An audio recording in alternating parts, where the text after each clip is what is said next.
they're a blessing, man. They're truly a blessing. You and uh you and Mo in the same same Yeah, situation. Brother about the Mo same got one time coming frame too, too. huh? Say it again. About the same time frame too, from what At I least, understand. yeah. Brother Mo, how much longer, brother? He practically can come in the next 2 weeks or so. They saying July 23rd is the due date, but That's it any could, day.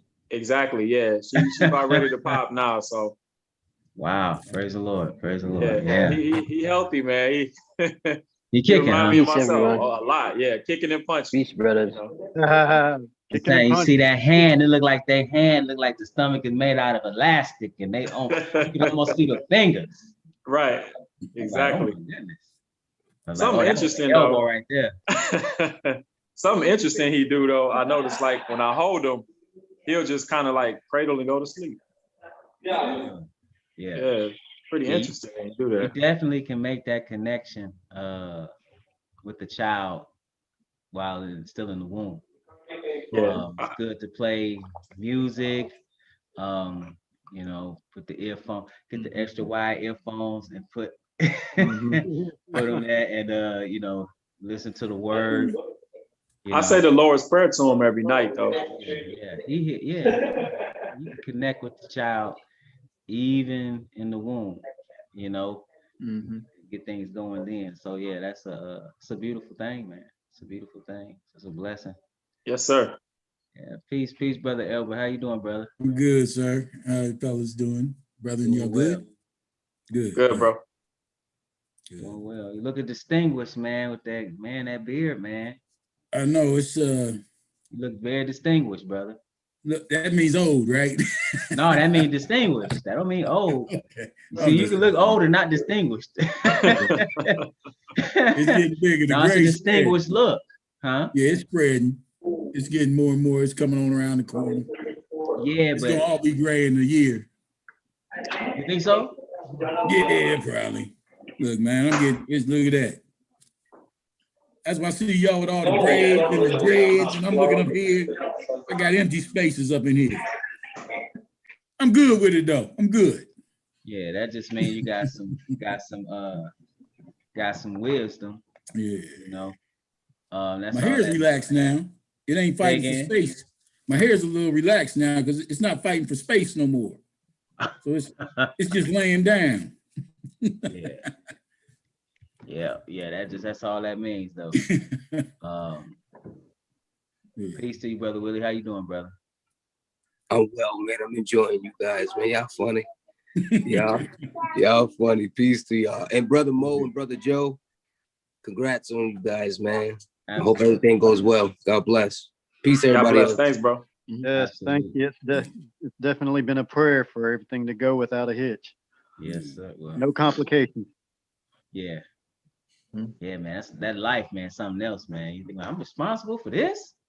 And then she look at you in the middle of labor. You responsible for this? Yeah, it's a blessing. Brother Khalil, what's good with you, brother? How you doing? Doing good. Excited to finally talk to my brothers. I know that's what I've been looking forward to all week. I feel you, brother. I look for it towards the end of the week because you got Wednesday, Bible study. Then we got the Brothers Forum. We got another Bible study, a question and answer on Friday. We got the Sabbath. So, yeah, I look forward to it as well. So Without a doubt, it's always a treat. Everything good on the home front. Oh yeah. Yep. Praise the Lord. Praise the Lord. Brother Tim, what's going on, good brother? Not much. I'm hanging in there. Not much. Look hanging in there. Yes, sir. Looking young and energetic, man. Yeah, man. I got a little pep in my step these days. So Really? a new breath. So really. What do you attribute that to? What's her name? No, I'm just playing. What's her?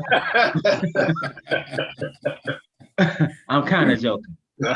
Nah, not at all. Not at all.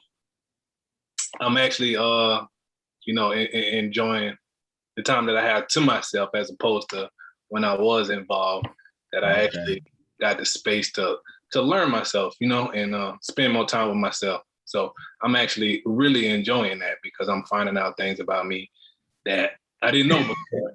You know, so Yeah, we don't really know ourselves. yeah. I have to agree with you. And that time alone in solitude, because a lot of times people don't feel comfortable, especially if like you have people that are very personable and things like that. And that's a good quality. But you tend to always be around people.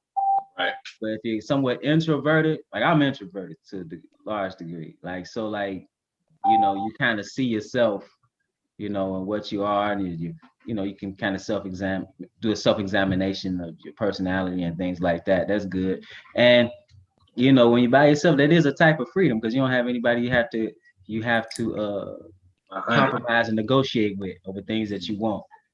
So yeah, that's definitely the thing.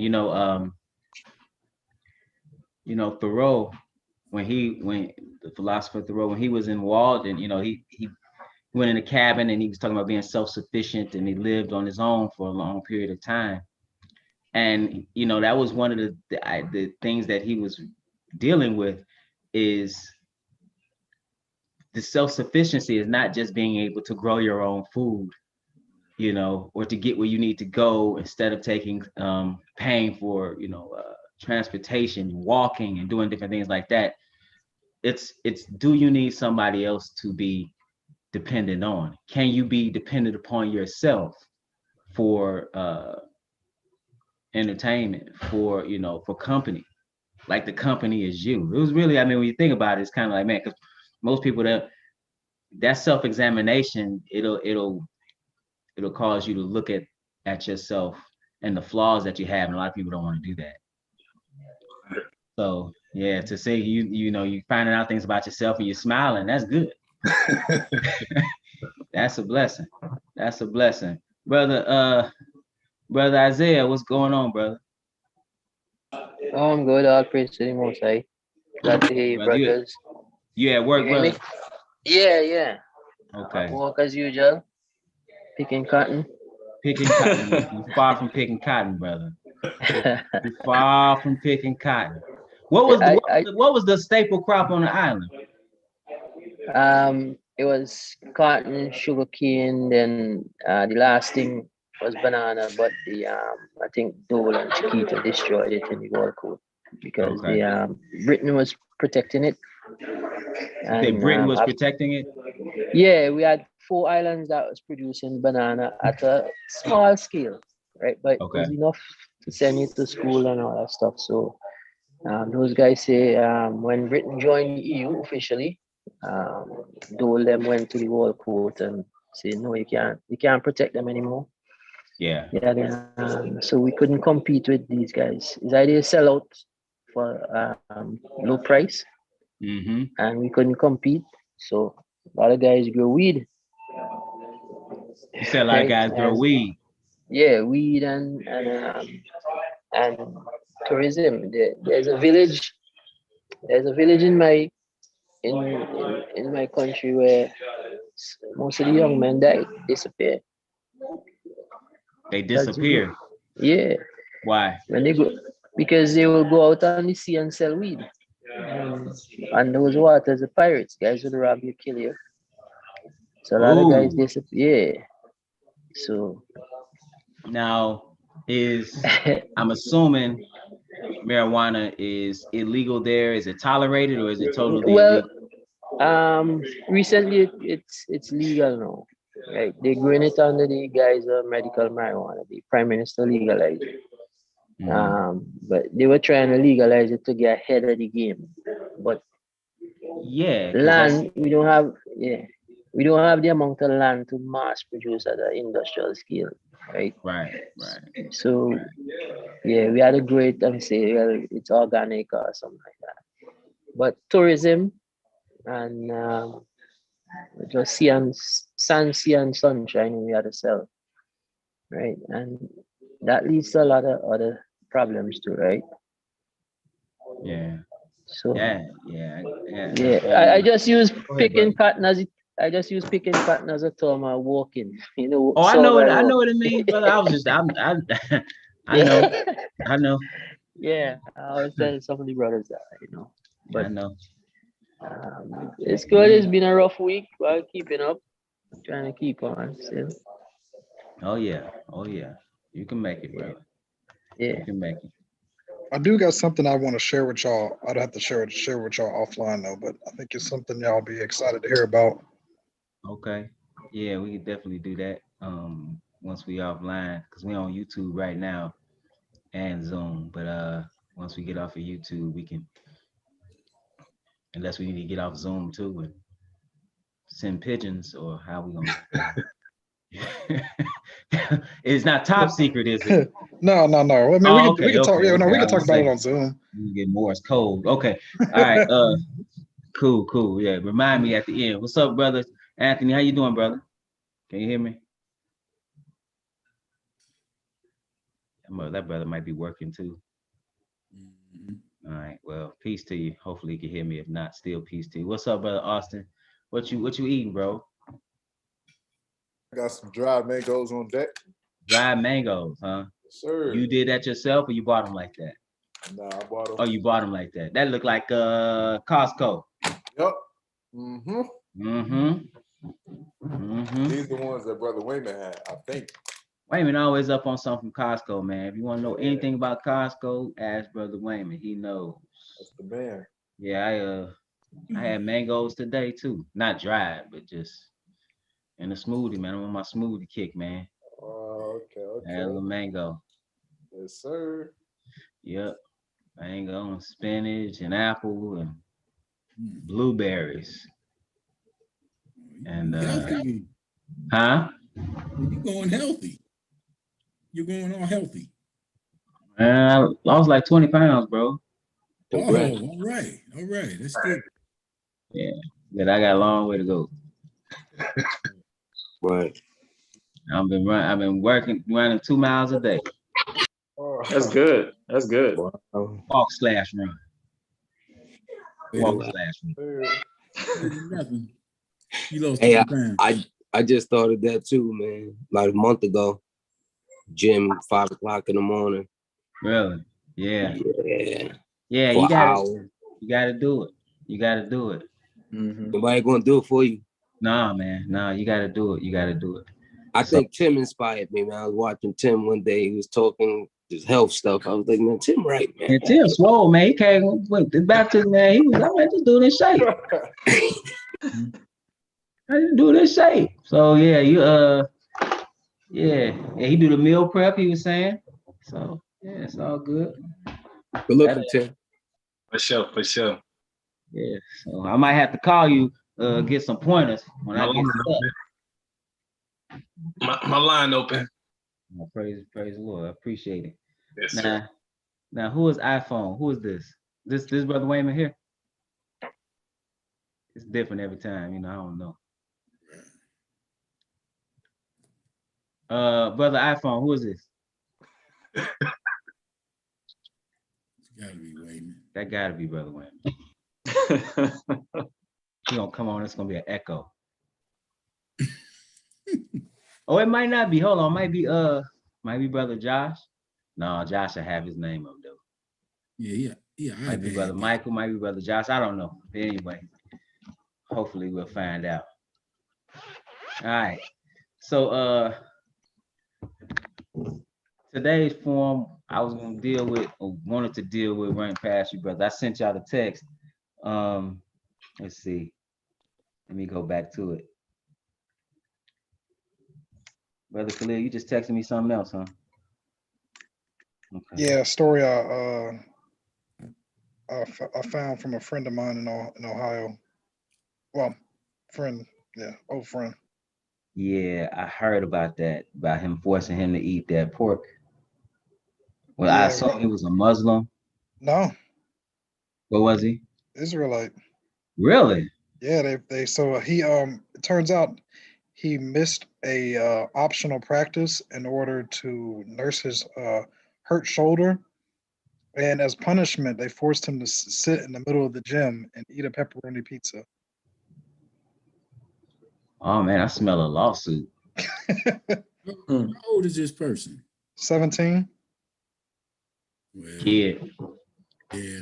Yeah, and they said They said he was saying, he said like 10 times, I can't eat pork, I can't eat pork. And made him eat it. Man, why would you? Yeah, man, that's crazy. That's crazy. I don't know, man. That's I didn't see. I just saw like the headline. I didn't know. I just and I shouldn't assume. I just assumed. Oh, okay. Was he Muslim or you say he was an Israelite, huh? Yeah, that's a lawsuit. Was the coach or any adults involved, or was it just hazing from the team? All the coaches. No, it was the coaches. Yeah, I did see that it was the coaches. Yeah, I you feel can't bad do for the that. kid. You can, huh? I feel bad for the kid. Well, I mean, if they play that the right way, you ain't gonna be feeling bad to him. I mean, it's bad at what happened to him, but that's a lawsuit. Yeah. That's definitely and you think about it, it's already in the public. That's a lawsuit. Yeah, he messed up. And man, that's crazy. I just remember coach. Man, that's why would you even do that? That's like kind of sadistic. You know what I'm saying? I mean, I remember coaches back in the day hitting us, stuff like that. Like not, you grab you in your chest if you're doing something you shouldn't, stuff like that, or yell at you, you know, cuss you out. But sit there and say, oh, I know this is your religious conviction. I'm gonna make you eat some pork for punishment. I've seen guys do hit it till they throw up or run till they throw up. Right. But they defiled that young man on purpose. Yeah, I thought it was that was dirty. I thought maybe they just like ordered a bunch of pizza and was like, hey, we ordered this pizza, you gotta eat it. Nope, it was specifically for him because he didn't eat pork. Man, yeah. Oh, yeah. Yeah, it was was it a black coach too? Yep. Yeah, I saw the picture. Yeah, I thought that was okay. Yeah, He man. Some... Matter of fact, I might just read that since you sent the link. Let's go ahead and read that. Hold on 1 second. This is from NBC News. It's Elbert Stomping Ground in Ohio. Columbus? Well, I just said Ohio. I know, and I don't know if it's in Columbus. It says, an attorney. Matter of fact, let me just share it. Hold on 1 second. I'll just open it up. Give me a second.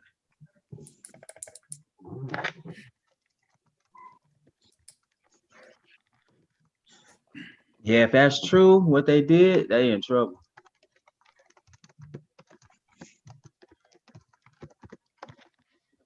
That's bogus. All right, let's share that. Oops. Man, come on. Where is it? There we go.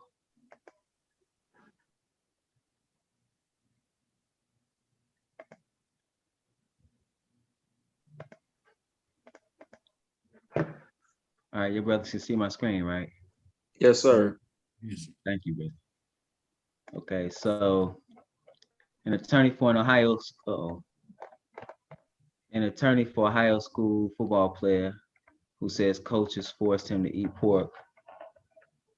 Can we hear this, brother? Hold on, is he talking?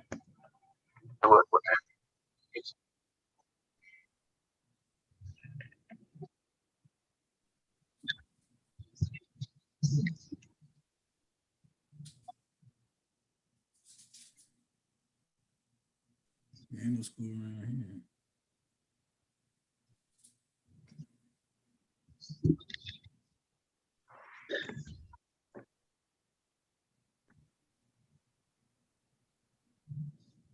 We can't hear it, bro.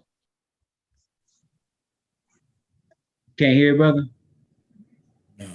Oh, y'all can't hear that? Nah. No, oh, wow. I was waiting for it to. Well, that brother, I'll wait for it to play.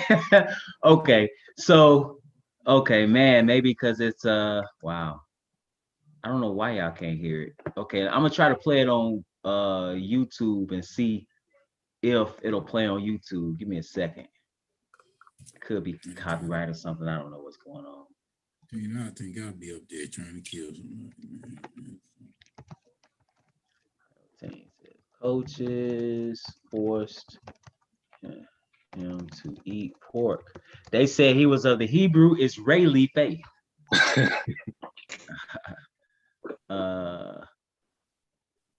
Hold on, let's see. Wow. Oh my goodness. Let's see. What is NBC or C? What is ABC? Kent McKinley. Right here. Where you at? Yeah, I got it on.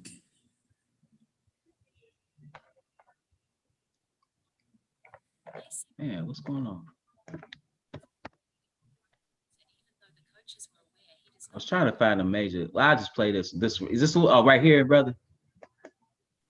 Yeah, here we go. Yeah, Thank that's you. probably. That's local too, probably. Let's see. Just let me know if y'all can hear it. Hold on one second. Can y'all hear that? Y'all can't hear that? No. Nah. What? Hold on, man. What's going on? Oh man, I don't know what's the problem.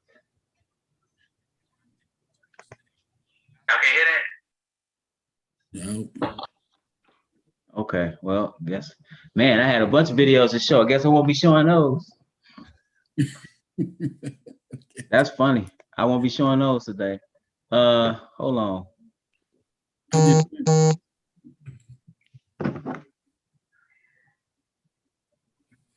He's already got an attorney, though, it looks like. Yeah, he had an attorney, and he was saying that from the little that I saw that y'all couldn't hear, he said that that he was, they forced him to eat it. I can hear you. Thank you. And so he, like he said, he missed practice because, like Brother Khalil said, because of an injury. I wonder about that, like with high school sports, you dealing with the Sabbath and things like that. How often are you able to play anyway? I mean, obviously not discounting what happened, but I wonder how much he was able to actually play, or like, do they have games on different days in Ohio? If you're not on varsity is always Friday night. I think JV you play on Thursdays. Okay. Okay. Maybe you can go on JV, but yeah, because as far as I can remember, and I know it's different places, but Friday night is when they had football games. Right. Yeah, that was bogus though. But like you said, he defiled that brother on purpose. But he's gonna have to probably have to pay for that. He's gonna have to pay for that. That's a lawsuit. You can't do that. Yeah, his dad. I wish his dad would have made his presence known beforehand. Because I was always the excuse when my kids couldn't do something. They were like, well, they're my dad right there, I was always one calling the coaches and, being the intermediate. When my daughter ran track and all that, to keep the kids out of it. Because they'll retaliate against the kids just like that. Heck yeah. That's how it should be, period.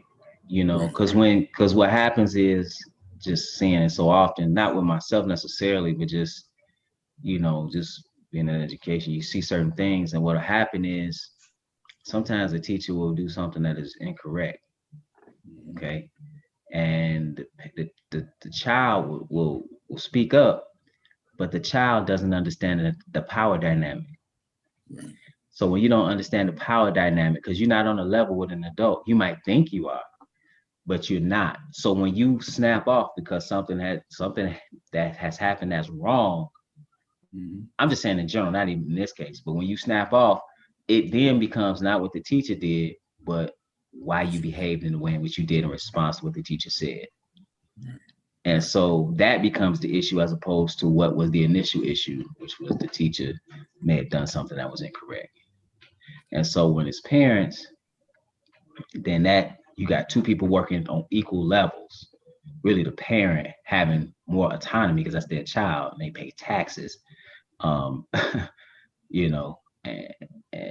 so that's the easiest way, But I think that's beyond like petty. That's like sadistic. Like, oh yeah, that's like what they did at Abu Ghraib, where they made the Islamic fighters that they captured eat, you know, like defile them and things like that. That's like, who, man, that's unfortunate. That's It was unfortunate. an adult picking on a kid. Right. Exactly. I really got a problem with that. Exactly. I'm just glad it wasn't my kid. That's all. Yeah.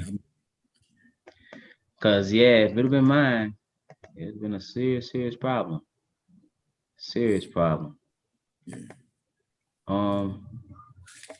Give me 1 second. All right, so I guess we can get into what we was gonna get into. What I was looking at, man, I had all these videos. I was just planning the show, and I guess I won't be showing them. We can still talk about it though. A couple things I want to talk about is, well, did y'all see the Fauci emails? Biggest one I seen where he was trying to say that it helped go along with saying it did not leak from a Wuhan lab. Mm-hmm. I think everybody already knew it did leak from a Wuhan lab, though. Right. So why you lying though? Seems like you're lying. Why you lying? Lying. And then what he said about the masks as well, you know, Right. it's disingenuous.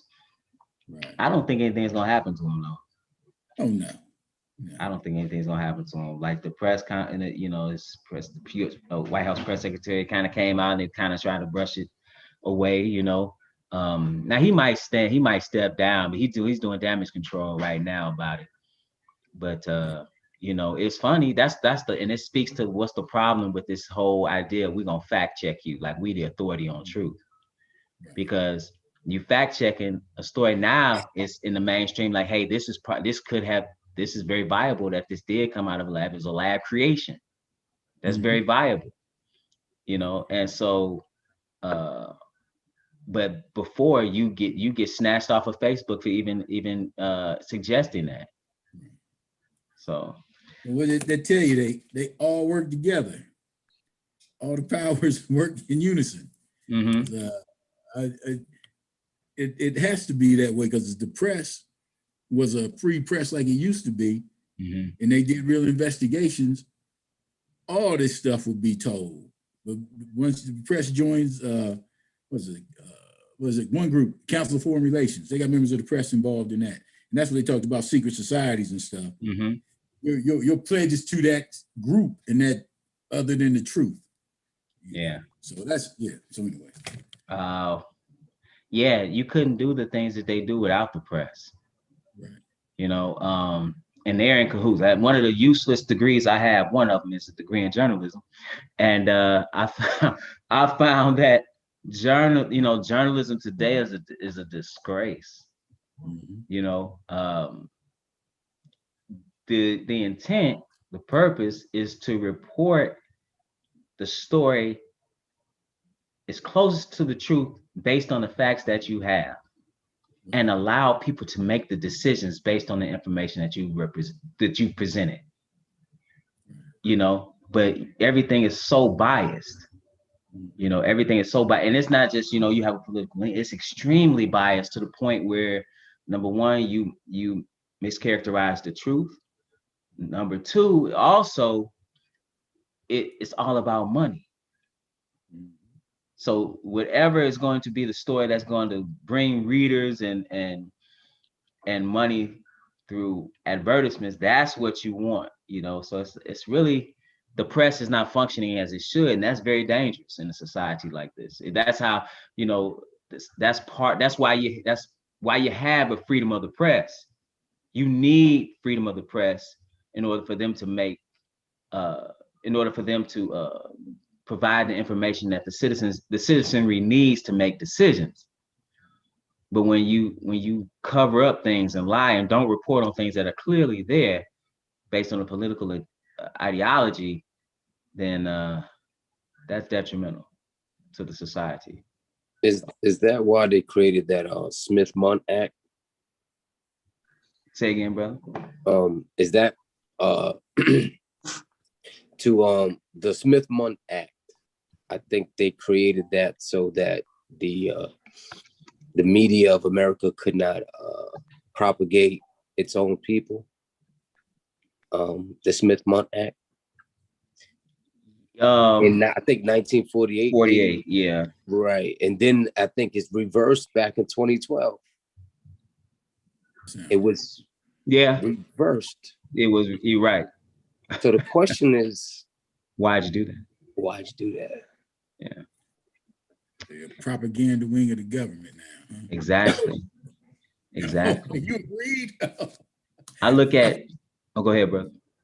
No, that I just laugh because you agreed. Yeah, no, I mean, even how they, even like you look at how how they report on Biden. I mean, the president, they treat him almost like they treated FDR. You didn't know he couldn't walk. Like they treat, they do that with Biden. Like they're not really pressing him. Like you should press anybody that's in that office. Because you're really doing a service to the people. Press them with hard questions. Take them to task on what they're saying. Call them out when something is not true. But that's just not happening. That's just not happening. Yeah, so yeah. Something else I want to talk about. Give me 1 second, go back to this. I wanted to talk about some things that are going on in China, just roughly. Hold on 1 second. 3-child rule. They're going to a 3-child policy now, where they've gone, they abandoned some years ago the 1-child policy. You had, female fanticide where they were killing all the females, and that led to a great disproportion in the sex ratio between males and females. We had way more males than females.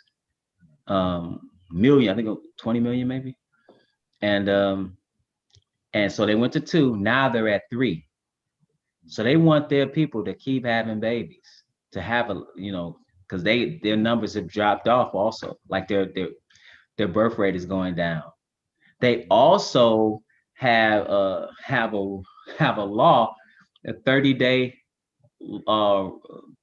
cooling off period. Is people want to get divorced, they say, hey, no, you can't just get it. You gotta wait 30 days before you can file. Because they feel like, yeah, you think about this, you want to relax, because again, they want to make sure that they're having enough children. Yeah. And I just look at the way in which China is going and the way in which the United States is going is just, they're going into completely opposite directions. One is going to be superpower, and one is leaving that position, it seems like. I don't know if any of you brothers have any thoughts about that. Well, it sounds like they're preparing their army. Oh, yeah. Like, the more lives we have in general, the more we could, stack this army up against the world, Mm-hmm. That's how I'm looking at it. Like, they ain't stupid, they practice. Yeah. And I think they're going to engage in what Europeans historically have engaged in when they colonize a place. They basically mate with the women that are there. So the places that they're becoming more dominant, I think they're just gonna marry the women there and have children and colonize. That's because this is colonization. They're in Africa, they're colonizing Africa. They're in the Caribbean, they're colonizing places in the Caribbean. So they're the new colonizers. One of the reasons I heard they wanted more kids was to expand their economy.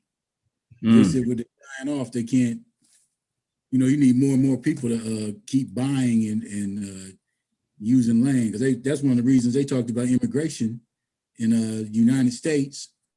Because I forgot the name, he wrote a book called Death of the West. Talked about Europe, why they had to have immigration and stuff. Talked about the decline of the population, or the white population. Yeah, that's happening now, yeah. Yeah, in one of those debates, I forgot the senator, he talked about immigration. He told the American people, then you better get busy having children, because the only way to continue to expand your economy and stabilize the country is to have children. Yeah. And they were worried about their workforce in the future too, they said, over in China. But the children over there said it costs too much to have a family. I was about to say that. I was just about to say that. They can't Housing afford to get, like in India, they can't afford to get married. But in Right. China, a lot of people that are married, like ain't nowhere in the world. They try not, you know, it's a different regime over there in China. So they careful with their words, but they, you know, the consensus is, I don't want to have another child because I can't afford it. Right. Same things you hear in here. Yes, same 'Cause I thing you got hear here. 2 grandkids, 5 children, 2 grandkids. And the ones that are gainfully employed are saying they can't afford a kid, but they buying pick 'em up trucks, traveling all over the globe, but they can't afford a kid. Well, what it came down to was they don't want to sacrifice. I was about to say They want values. for their children. All right, Yeah. my bad. I done went on a tangent. No, go ahead, brother. Go ahead. You dropping some gems. Yeah. No, I was just agreeing with you. So you got 5 5 children. 5 grown. The youngest is 27. Okay. Him and his girl make a boatload, but they don't know how they can have kids. And I said, they asked, how did we do it? I said, it was sacrifice. Yeah. Love What's that? Sacrifice. I loved y'all more than my race car, you know. So, but anyway, all right, I'm sorry. Yeah. No.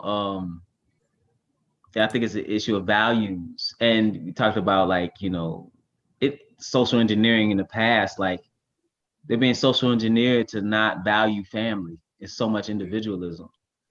Yeah. And I think about the family. My father, there were 10 of them, you know, a sister in the congregation. She has 13 brothers and sisters, 7 girls, 7 boys.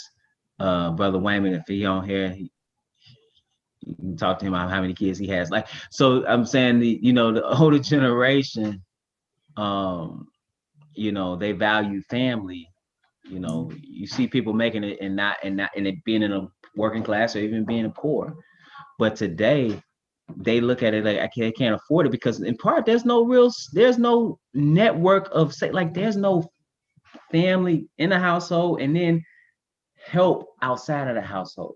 That's, you know, your other family members. I don't really see that structure today. You know, like my grandparents, they were instrumental in raising me. You know what I'm saying?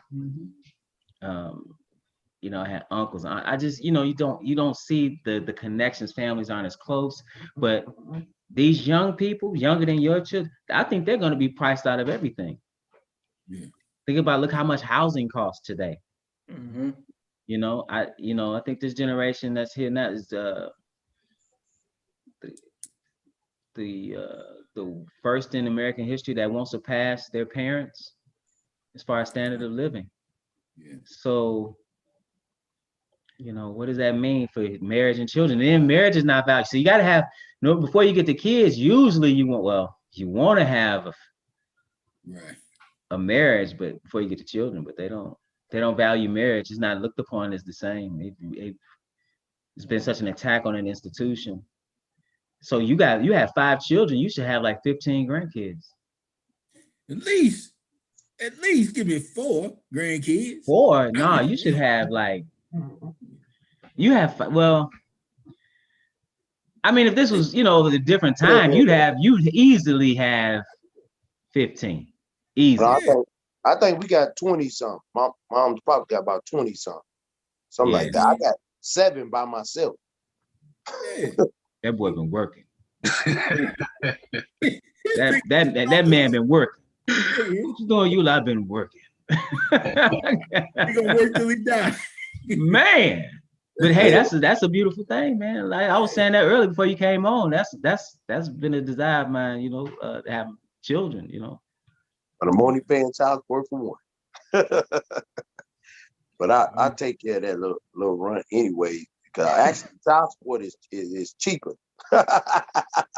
Real with you. People don't know, man. I just spent about bought them a new TV about $300 some, and I spent $200 in toys. I was like, boy, I tell you, man, you ain't bought no shoes yet. Are they into the shoes? No, and that's a good thing. Yeah, it is. That is. The shoes $500 by themselves. Man. What, see LeBron James? Yeah.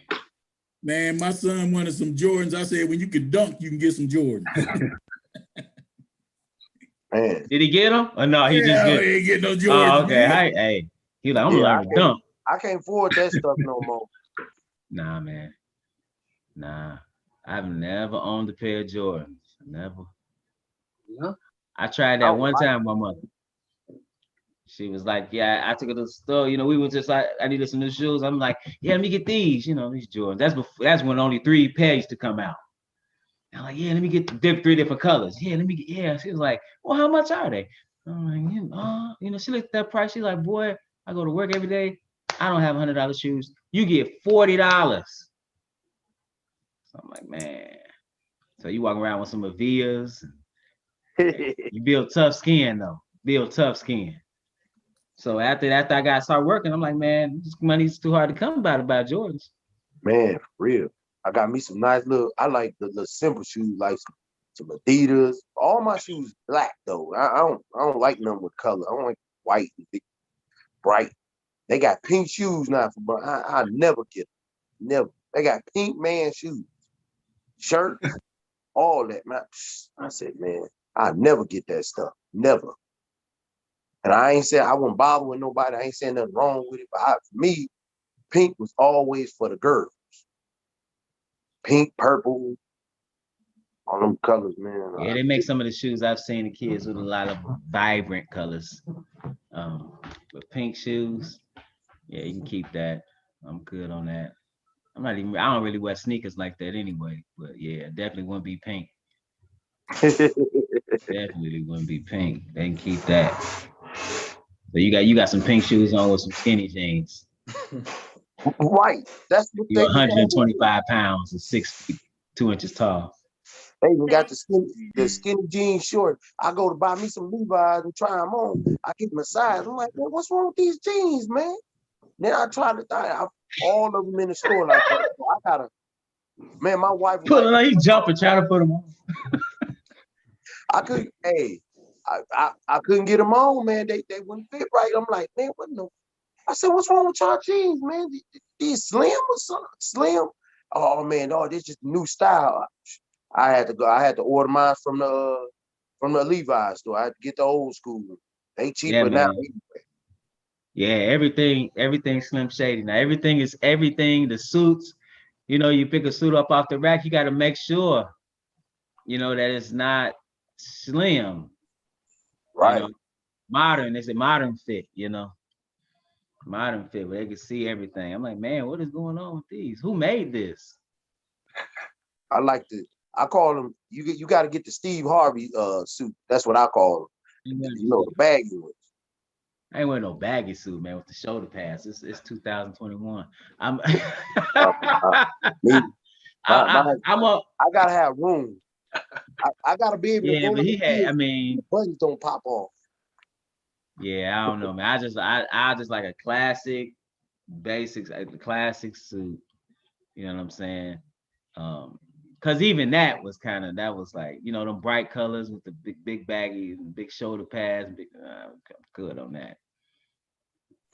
But, you guys into like tailoring suits after you get them, or is it like whatever you get right off the rack? No, you wanna. I mean, that's ideal. You want to get it tailored, yeah.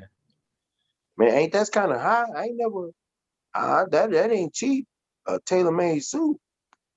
Well, I mean, no, you can.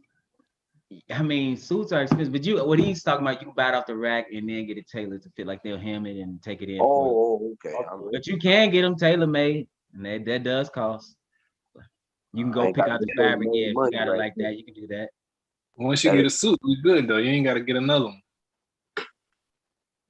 I mean, to be honest with you, I ain't no suit.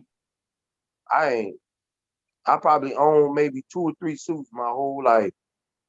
Really? I mean, ain't a suit, man. I just like a nice plaid shirt, you know what I'm saying, or polo type shirt with, you know, with some nice khakis and some comfortable shoes on, you know, some casual shoes or something, man. I'm a simple guy, man. Like But this shirt, you know, brother Wayman got on right now. so let me see. Yeah, I'm on. Like a plaid. He said, "Yeah, I'm on." His brother.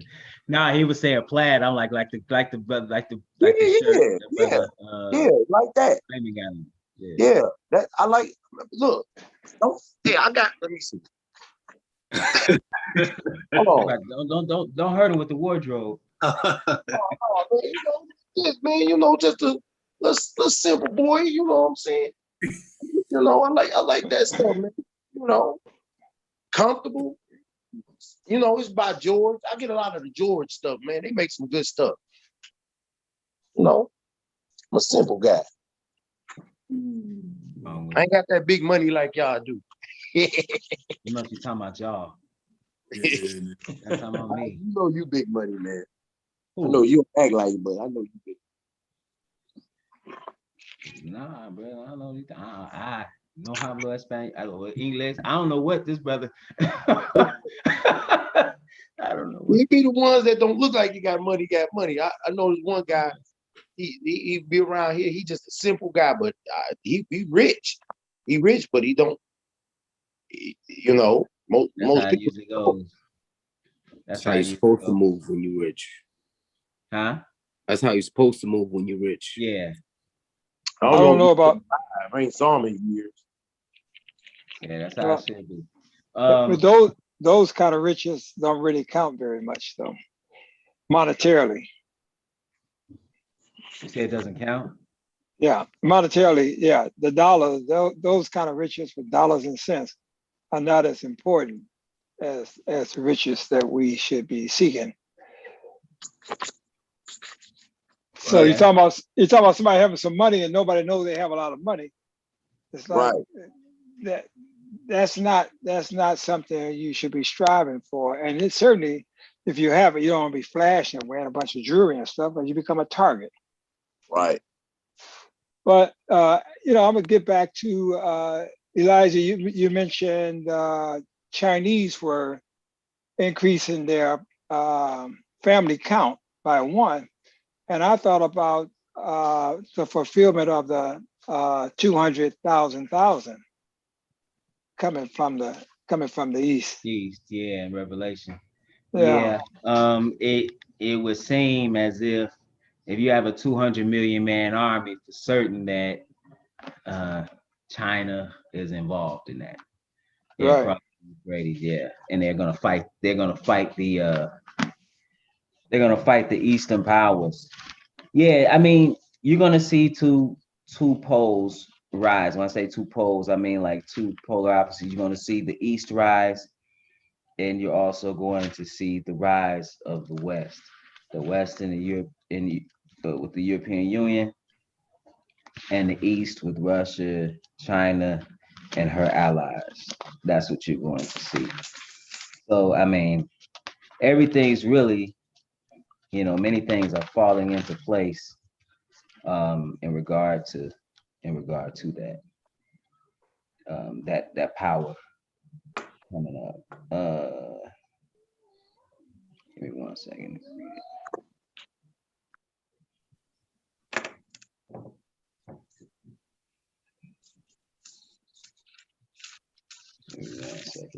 See, so when you go to Revelation, the 16th chapter, and verse 12, that's one place you see it, where it says, and the sixth angel poured out his vial upon the great river Euphrates, and the water thereof was dried up, that the way of the kings of the east might be prepared. So who are these kings of the east again? Coming out of there, Russia and China. And then when you go to Revelation, the 9th chapter, under the 6th trump, it says in verse 13, and the 6th angel sounded, and I heard a voice from the 4 horns of the golden altar, which is before God, saying to the 6th angel which had the trumpet, loose the 4 angels which are bound in the great river Euphrates. And 4 angels were loosed, which were prepared for an hour and a day and a month and a year, for to slay the 3rd part of men. And the number of the army of the horsemen were 200,000. And I heard the number of them. Okay, so that's what that's talking about. So I mean, those numbers are certainly, if you're talking about 200 million man army, you're not talking about the United States.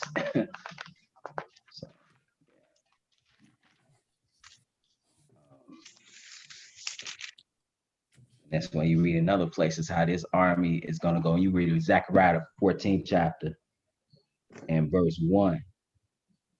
It says, behold, the day of the Lord cometh, and thy spoil shall be divided in the midst of thee. For I will gather all nations against Jerusalem to battle, and the city shall be taken, and the houses rifled, and the women ravished, and half of the city shall go forth into the captivity, and the rest of the people shall not be cut off from the city. So, like, what you're going to see is when they all battle go down, that's like the Lord's army that he's using from the east to destroy those powers in the west.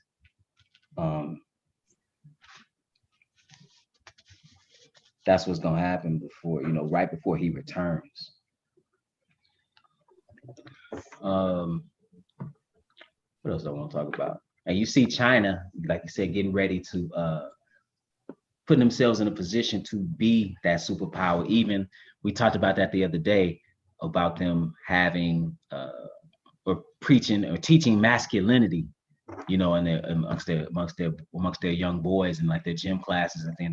They're pushing masculinity, but the United States is pushing, they're just straight feminizing the boys, feminizing men in general, and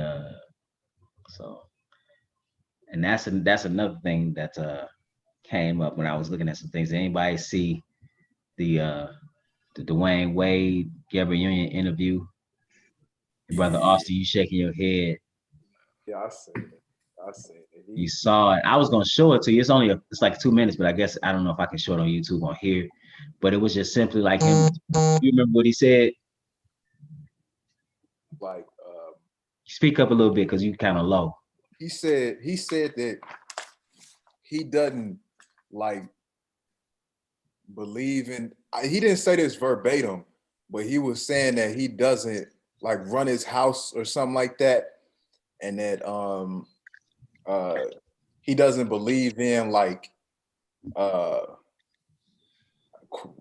controlling the relationship. Like it's all like it's almost as if he was saying it was 50-50. And then he was talking about some things that he was doing with Gabrielle Union, like when they had first met, and like how she didn't like it or something. And so I don't know. He was tripping though.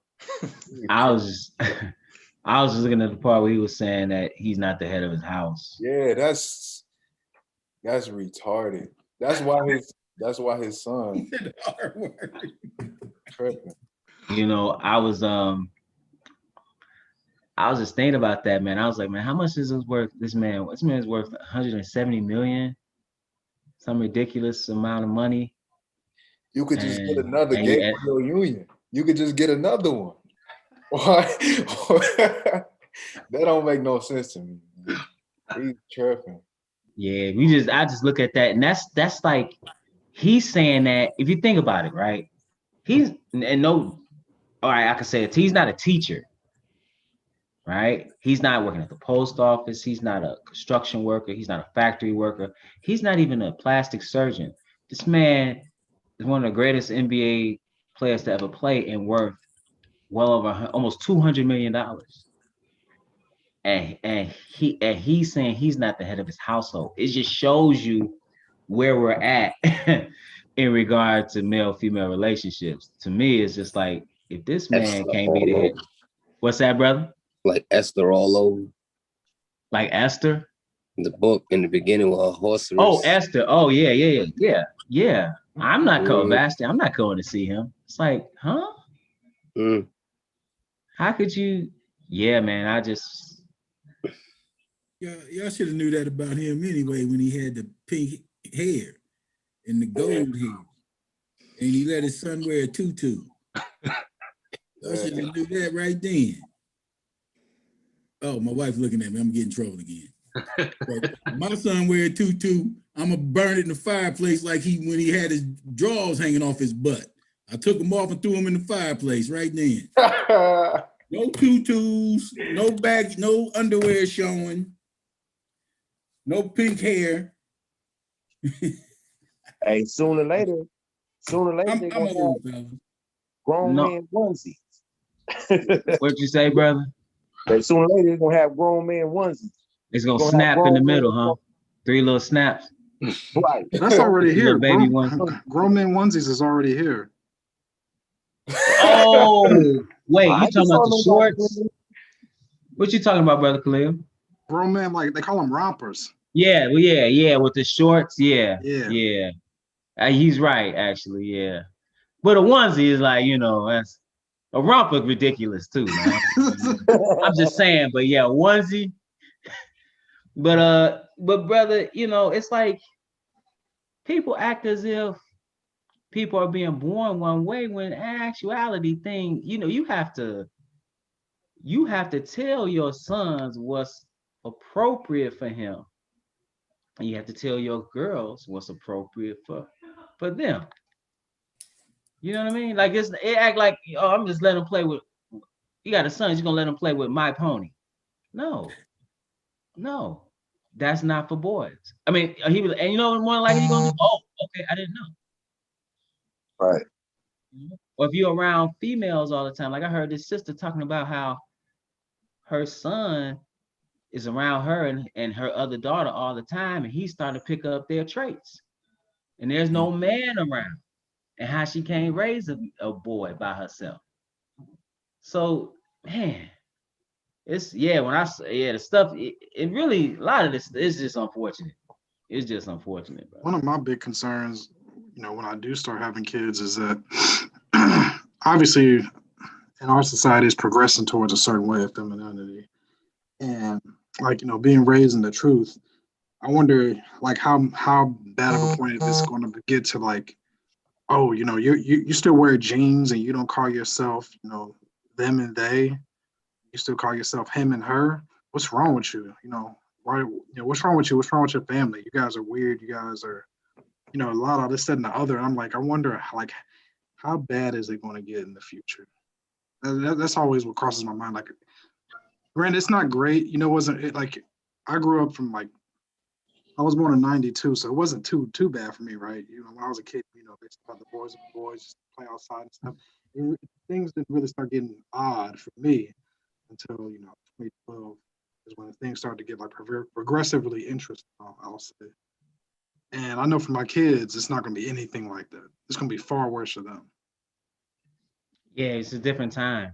It's a different time. In school, like Brother Elbow was talking about pink. I got a friend in LA who had a female. She's a single mother, and she got a young boy, and they was teaching him pre-K that pink is for both boys and girls. And he came home telling his mom he wanted a pink shirt, and she was upset about it. But yeah, when they teach stuff in the schools, it's conflicting with what the parent wants to teach if it's opposing, and you just split. I guess the child's opinion, his thought process is going two different ways. And like I say, that this boy was like 3 or 4 years old, so he learning this pre-K. Yeah, you said California? Yeah, in LA. Yeah, that's one of the pioneer states in regard to LGBTQ curriculum. And when you say it's kind of going in both directions, quite frankly, you parents don't realize you really can't compete with the curriculum and the indoctrination that happens in the school. You coming off work tired, talking to your child, how was your day? Fine. Oh, okay, I've done my job. And that's how that goes. They just had 7.5 or 8 hours of indoctrination. Yeah.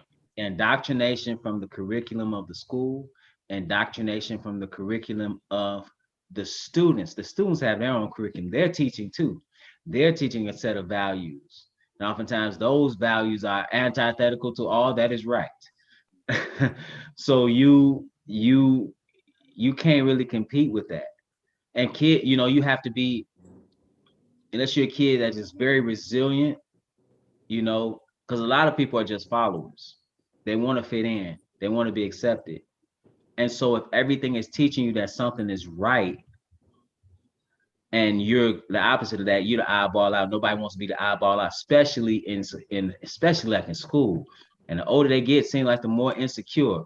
Like around secondary, secondary school, like high school, it's a lot of insecurity because you like we're talking about self-discovery and not knowing who you are. They don't know who they are, so they're insecure. So that insecurity breeds, quite frankly, not being able to stand upon your own and the values that were instilled in you. And so, yeah, even when you think about the Sabbath, you're going to Sabbath for 2-3 hours, unless the things in the book are being reinforced on a daily. You try to compete with a school, not gonna happen. Hey, any y'all, I know everybody is close by Walmart. I gave my wife some money to go get the girls some clothes, and you see I didn't even pay no attention to it. My wife said, look at these clothes. Look at the shorts. All the girls' shorts are little. All of them. I'm looking around. And these are, you're talking about little girls, right? You're not even talking about like 16, 15. You're talking about little girls. No, well, yes. I mean, my girl is from 11 to 8. But I'm talking about looking at their shorts. Yeah. All of them are up there by their private parts. That pretty much. Yeah. I'm looking at all the shorts. I say, why are the shorts so little? You know, they their size, but the shorts, they make them all little and form-fitted. What you say, Brother Willie? Oh, I thought I was muted. I said definitely not their size. Oh yeah. Yeah. I was in the mall the other day, and this family was walking out. The mom pretty much had her butt cheeks was hanging out straight up, and the little girl had Daisy Dukes on. I'm like, yo, what is going on? Like, even if you are okay with it, right? There's pedophiles walking around here that you don't know are pedophiles. For real. And these are these grown men.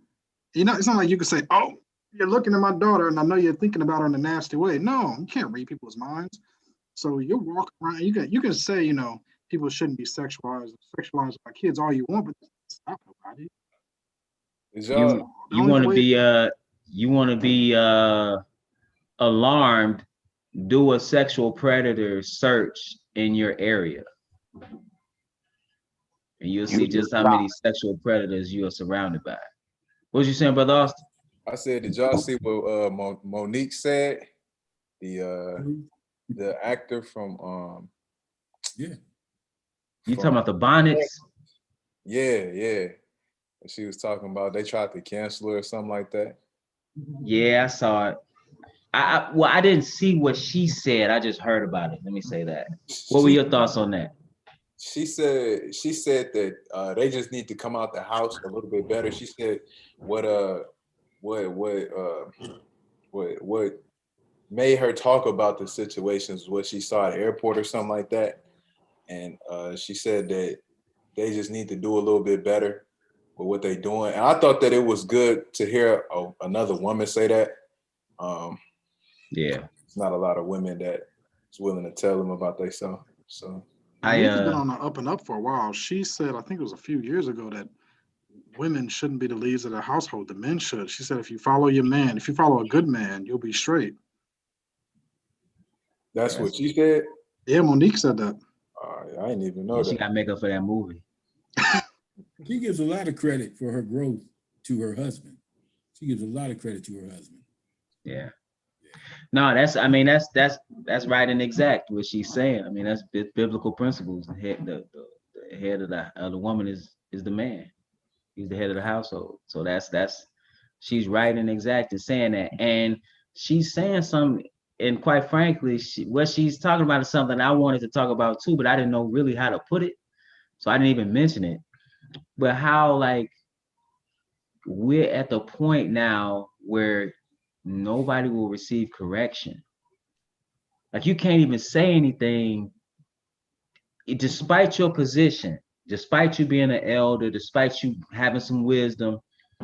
It's like now we're at a point to where you're not even you won't be accepted. You're trying to cancel a woman because she said, hey, maybe you shouldn't come out of the house looking like you just rolled out of bed. Back in the day, they used to, we talking about suits. Men, you want to get on an airplane, you wore a suit. Yeah. Get on the plane. That's what your dad was telling me about. He was telling me about all of the suits and stuff that they used to wear. It's like y'all was fresh for real, for real. They were. Yeah, Stacey Adams every day they was in hard shoes. Yeah, my father every day he wore a suit every day. But I'm not saying that's like righteous. I'm just saying like he didn't. He took some type of care for his appearance. As a woman, you shouldn't be walking around. Like I saw a picture of that in the airport, and I was just like, wait a minute. These women have all of them. They all had those tight shorts on, like the tight. Some of them had looked like slippers on. They all had bonnets. I'm like, where y'all going to bed? Like, what's going on? Like, what is that? But it looked bad, man. You shouldn't do that. It's immodest and it's just a bad look. But like when brothers was wearing the do-rags everywhere. Yeah. But one thing you were saying about people could do whatever they and dress however they want or do whatever they want and didn't have to be corrected for it. I mean in general. I'm not just dressed. Yeah, I'm just saying like it's at the point now people won't take correction. Right. I'm putting that on. You remember when Jay-Z was wearing that demonic shirt talking about do what thy wilt? That Aleister Crowley. Aleister Crowley, thank you. Because I think he's on one of Michael Jackson's album covers as well. What's the one? Circus? Did Michael Jackson have an album called Circus with Dangerous on it and stuff? I think he got a picture of Aleister Somebody help me out on that. Crowley was nuts. That's all I know. Talking about basket case. Yeah, but I'm saying this is, it seems like this is the demonic side is winning, where you can do what thy will, dress how you want, act like you want, and then, like you said, misinterpret the phrase, judge or not, or nobody can judge me, or only God can judge me. Yeah. It's like that's just an argument. Man, I've been Look seeing. at that. Oh, you go ahead. Oh, look at that album. Why you think his album? They was talking about that. His album is the closed fours is 444. Why you think his album that I mean, it ain't no secret that brother worships Satan. And then it's just one guy, I forgot, I'm gonna see if I can find it. He found Hey, hold on for a second. Hold on. All right. But can you repeat what you just said though? I missed what you just said. You said what now? What was you saying about that? He got an album that's with the closed fours. It's 444. But when you turn this, when you turn the CD upside down, I mean, why name a album 444? It don't mean nothing, don't. But he got the closed in fours. But when you flip the CD upside down, and some pastor or something played that CD backwards or did something. Was it that CD or a different song? It was a song on that CD that said "Kill Jesus Christ." He played it. He did something and found it, because you know them CDs you can put little hidden tracks on them, little hidden stuff on it. I'm gonna find it. I'm gonna look for that. That record, the record you talking about, Brother Eula, I think that's the record called Lucifer. And then when you play it backwards, he be saying "Murder, Murder, Jesus 666." That's called. Yeah, that was an older. That's what I was asking. Oh, I thought it was the same one. But I know that one with the closed in fours. You know what I'm saying? That it's just 666 upside down. That's all it is. They was talking about it and people was, but who knows? They don't care. Nobody.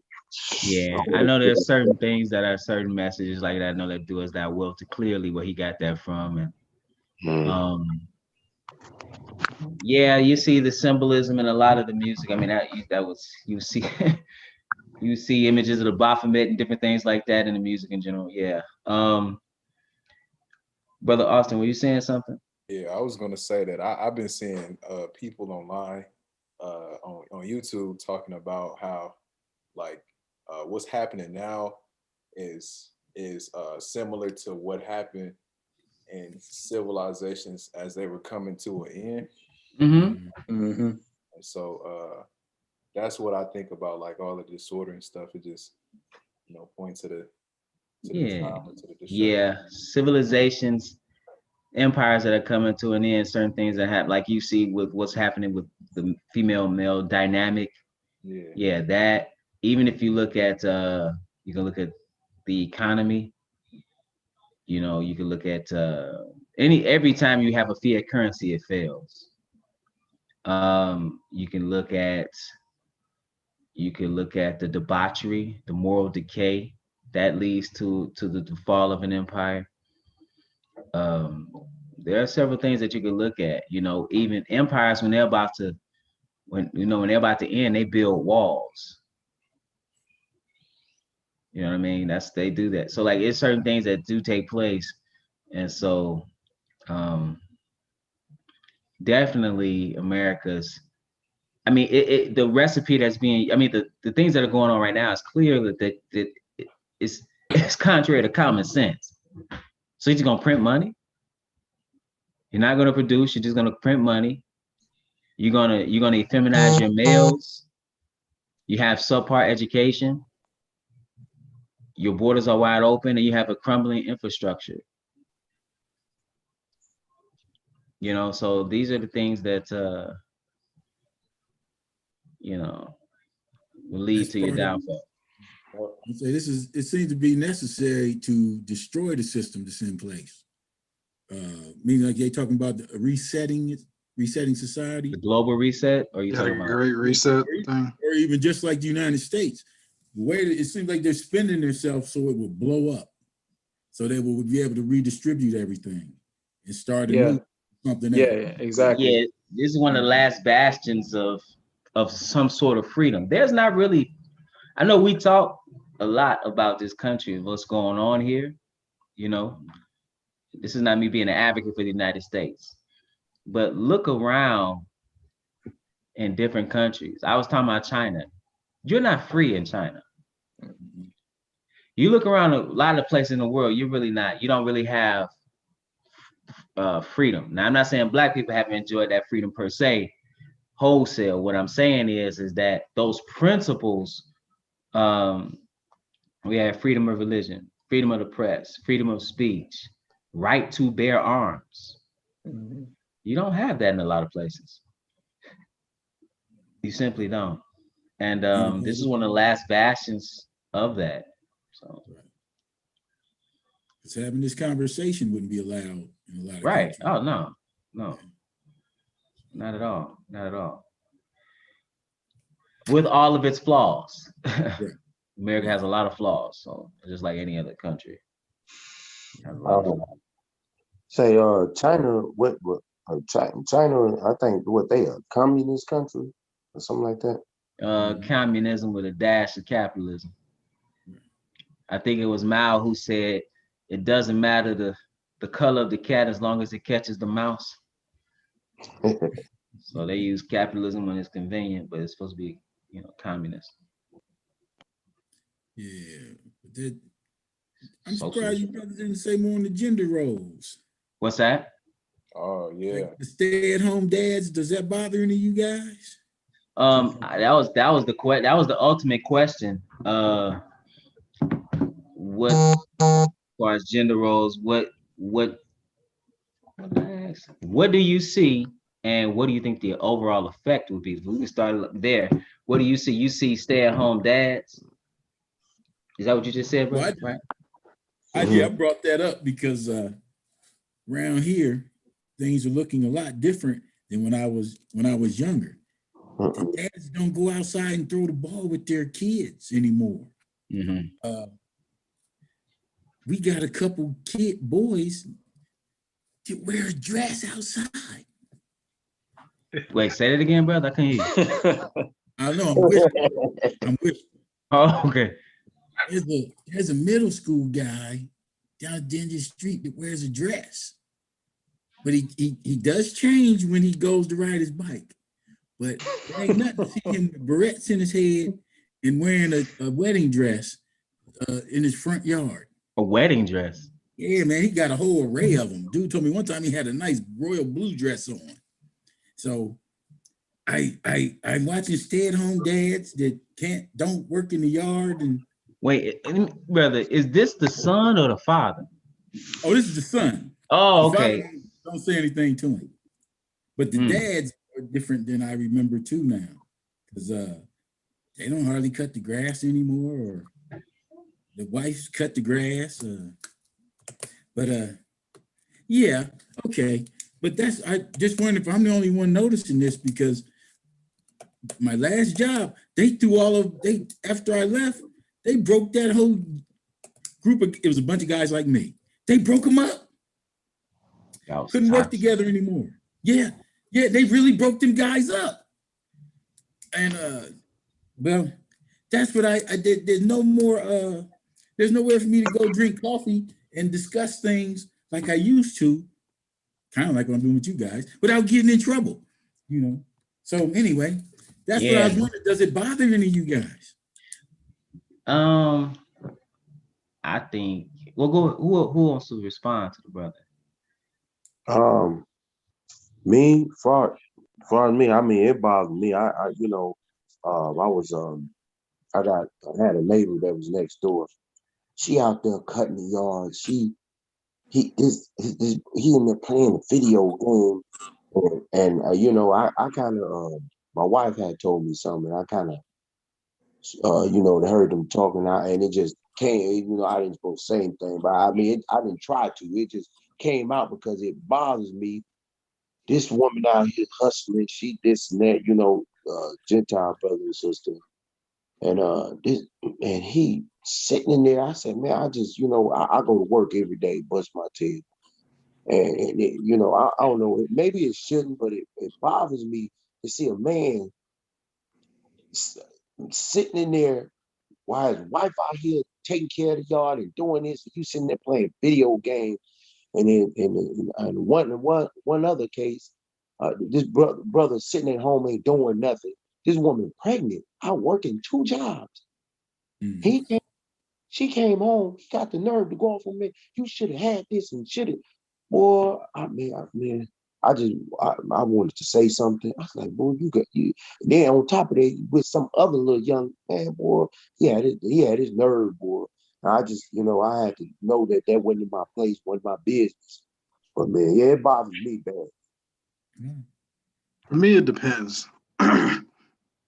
And mainly based on like the circumstances of which life sets them up. And like, so if my wife was to stay at home, right, she would teach them the word, and then we'd go through a little bit of history and stuff, right? But not everybody's built for teaching. Like, not everybody's built for hard labor. Like, some people, even though they want to teach, they can't speak well, they can't remember anything, and they stumble over themselves and they get frustrated super easy. I know, like, one of the big things is like if you have like some type of like high anxiety, or you get frustrated super easy, you're not going to make a great teacher. If you don't have some type of patience. So like a dad has all of that, right? And he has like the aptitude to teach, and he's a great teacher, and he has the wisdom and the knowledge. If he wants to stay at home and his wife is not interested in teaching, she's interested in being in the truth, but she's not interested in teaching, nor is she good at it, then hold on, brother. I stepped away for a second. So I came back to you talking about teaching. I missed something. What was said that you saying you stay at home and teach? Oh, so I said it depends on the scenario, like if it would bother me or not. If you're a bum just staying at home and letting your woman work all day because you don't feel like working, then obviously that's not cool. But I said not everybody has the aptitude to teach. Not everybody is a good teacher. So let's say like I'm confused on why you're using the term or the example of teaching, because I thought before I stepped away, I thought it was to staying at home instead of going to work. Yeah, so like if a man is like good at teaching, like he's supposed to be the lead of the house, right? And like I say, he has kids, and his wife is like a terrible teacher. She doesn't have any patience. Like, not to say that she doesn't want to be in the truth, but she doesn't have any patience. Is not good at putting knowledge together, or like pretty much any, like when it comes to like actually teaching, like she just doesn't have it. But the father does. If they come to a consensus, hey, you're really good at teaching, and you're a great leader, and all of this wisdom, and you have all this wisdom. Would you mind like staying at home and teaching the kids and taking care of the kids? I'm gonna push back on that. She had to learn. Knew you Hold on, was. hold on, hold on. Stop, everybody. Hold on for a second. Because you can't eat knowledge. So first thing, you as a man, you the one that's supposed to build the household. It's your household. Now, whatever means you use to build that household, whether it be, because like you said, everybody's not built for hard labor. Every brother on here has a different aptitude. I just know, for example, Brother Mo is talented musically and has some other skills. Tim has his skills. Brother Anthony's business minded. Brother Austin has his skills. Brother Willie's hustling and doing what he needs to do. Brother Elbert is stable with what he's done for all those years as a firefighter, saving people. Brother Joseph has a lot of skills. Brother Wayman has a business. Brother Eula is a hard worker and what he does. And we all doing different things. The work could be in an office. The work could be in the field. The work could be on an oil rig, but it has to be work. Mm-hmm. And the man, the physical composition. The problem today is that everything is out of whack because people are just coming up with new ideas as if something was wrong with the old. Nothing was wrong with the old. The old had the problem now is people have lost the reason why we do why we did what we did in the past and why we still need to do it today. Why women should dress a certain way. There's a science to that. There's a logic and a wisdom embedded in that. Men are here to work. You are here to work. Now, what type of work? It should depend upon an aptitude. And as far as teaching, the man is, especially spiritually, the woman is not even in the position spiritually in any way, shape, or form to teach when there's a man there. The man is the priest of the home. Right? So he's in the position of Christ, and the woman is in the position of Israel. Okay. So when you look at that dynamic, it gives you insight. But also from the, when you read in Genesis and what was placed upon man, we could look at the curse. But even before he placed that curse upon him, man was given, what was he given? He was given a purpose, right? Which was to dress and to protect the garden. And the woman was there to help him fulfill that purpose. So we don't want to get it misconstrued or turned upside down and convince ourselves that if a man, I'm talking about a capable man now, I'm not talking about somebody that may have been disabled or something like that. I'm talking about a capable man. You got to find something to do. And you got to find something to do to build a household and make a woman a part of your household. You can make her a part of your plan. And she can get with your plan. Because you staying at home while she going out, you becoming a part of her plan. And another thing, these are very delicate situations that we have. Like you're seeing in China, that's an example. Because they had a one-child policy, now you have a sex ratio imbalance of millions of more men than women. These interactions that we have, men and women in society, they're very delicate. And once you see, we got to a place of wisdom after a certain amount of years, and we stayed with that. But then when you forget the wisdom embedded, you say, well, let's do something else. No. No. You're supposed to be the head of that household. Always. I preach that. You got to be the man of your household. It's your household, and your woman is to help you in that household. And if you become a house husband and say, I'm gonna stay at home and take care of these kids, and she got to go out and make it, how's she gonna respect you? She won't. Guaranteed. I don't care what she say. She's not gonna respect that. She's gonna respect the man at the job that she has to work for. She'll respect the man on the job, perhaps that makes a little bit more money than her, that makes the same amount, who does the same job, to come home to you, not saying you specifically. I'm saying to come home to a male in the apron while he's teaching the kids and making brownies is not what you should be doing with yourself. You are, and I'm saying you, Khalil. I know your situation as far as what you do. You're a man. I'm not saying that. I'm just saying in general. Men have to be men. That's the problem today. All this foolishness that we got going on right now, especially with us as a people, is because manhood is being suppressed. Masculinity is being suppressed. We need masculinity, and we need to be unapologetic when it comes to masculinity. Yeah, and I'm not saying I agree with it. Like I'm just saying like I can understand where they're coming from. Not that I agree with it, because I've been working since I was 14, mainly hard labor, and I like working. I enjoy working very much. So I'm not saying that like that should be like that. It should absolutely be the end all be all, because I believe men are built for work. Like even like I mean, regardless of what it is I usually just chalk it up to the testosterone being like a steroid for men. But I 100% believe we're built to work straight up, and that's just is what it is. You know, some men are built better for certain jobs. Like I couldn't dunk like Shaq can dunk, but there's many other things that I could do. I was just saying, I guess I could understand kind of where they're coming from. Not that I agree with it. Yeah, but see, that's what I was saying as far as the logic or the wisdom that's embedded in what has been going on since time immemorial. For the most part, men have been going to get it, right? Because and when you say, well, I could see a woman, you know, I see their position, there's no, it crumbles in the long term. Yeah. In the long term, it crumbles because it's backward. Yeah. That's all all. I see what you're saying now. Yeah, I see what you're saying.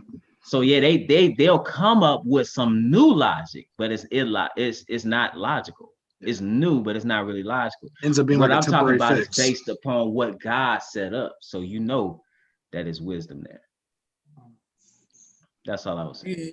Then your son will dye his hair pink, and he'll go by Oh no, that's not happening. I'm straight on that one.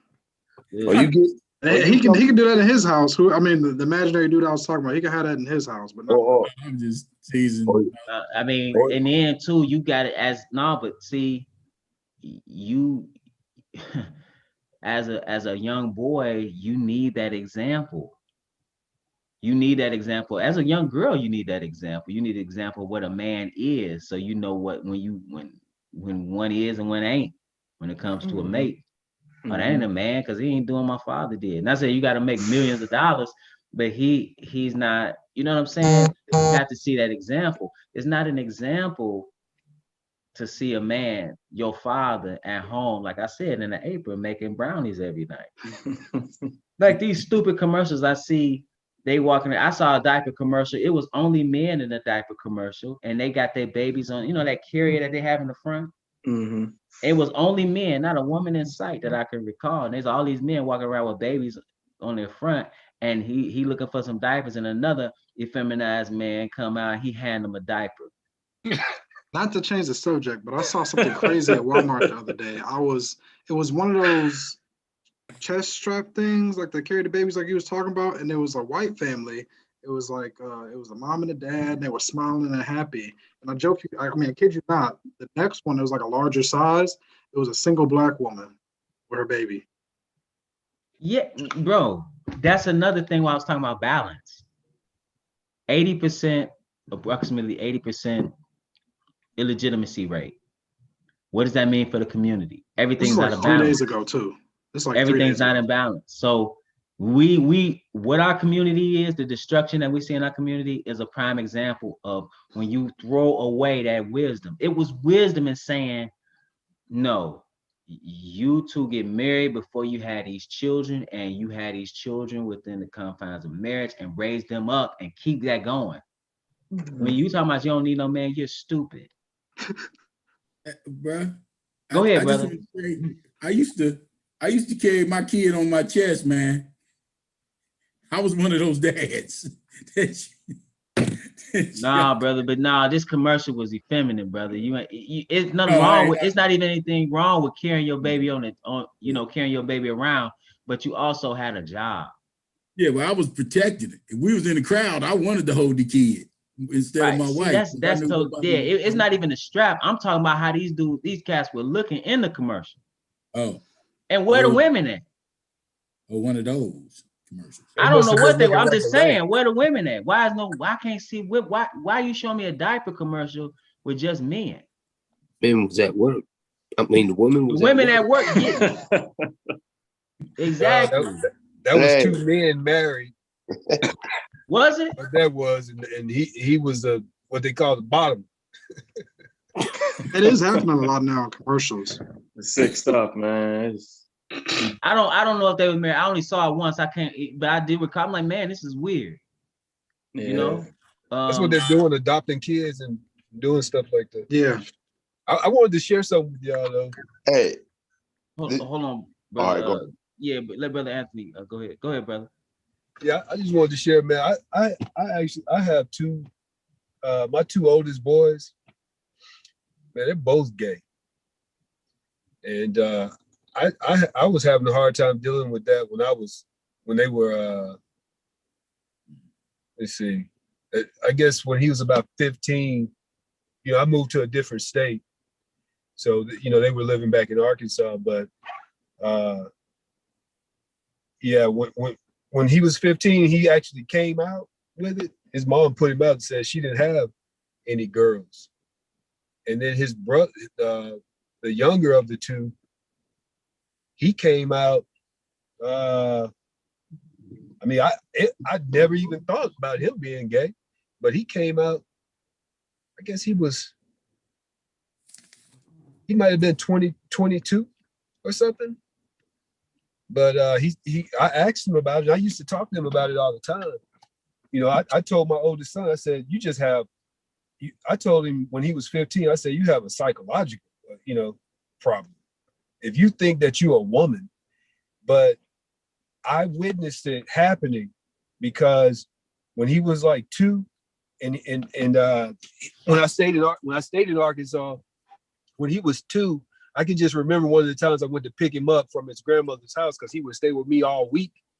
But of course, on the weekends, he would go to his mom. His mom would leave him at his grandmother's house. Well, he had a cousin. They were the same age. She was a female, and I came over there one time, man. His grandmother had painted his nails for him, had put lipstick on him. He was wearing a long t-shirt, walking around with some heels, just like the little girl. And I pleaded with her, like, don't drop him off over here. But she continued to do it, and that was the outcome at the end of the day. Now you have 2 sons, 2 boys that are gay. I had a hard time dealing with it, just wondering what could I have done differently. And the only thing I could think of was just staying in Arkansas, But I came out here because I was going to probably end up either dead or in prison for the rest of my life if I had stayed in Arkansas, because I just wasn't doing. I was doing a lot of bad things, a lot of the wrong things, And I remember I had a case pending right before my dad, came and said, "Hey, you got to go." I think I may have just turned 21 at that time. But anyway, that's kind of some of my story. Anybody ever been smacked before, like unexpectedly? That's how that was just now. I was just like, I was like, yeah, brother. It's tough, man. I can go on Facebook or Instagram, and I might see my oldest son that has my whole name, and he'll, be trying to look like a woman.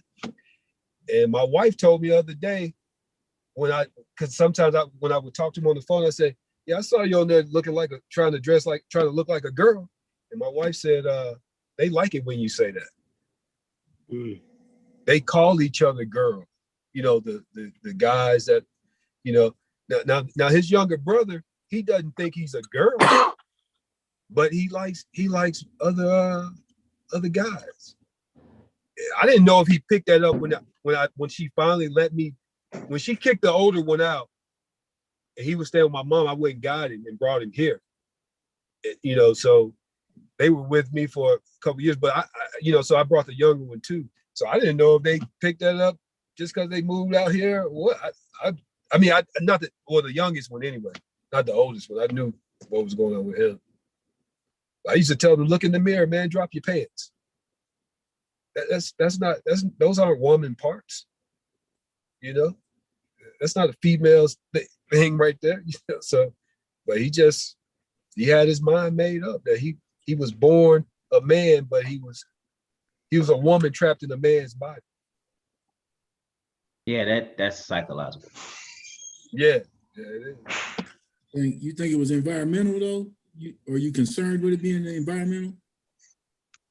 And one of the things that like with his younger brother, I used to see like little feminine, little traits or whatever, how you hold your hand type of thing, stuff like that.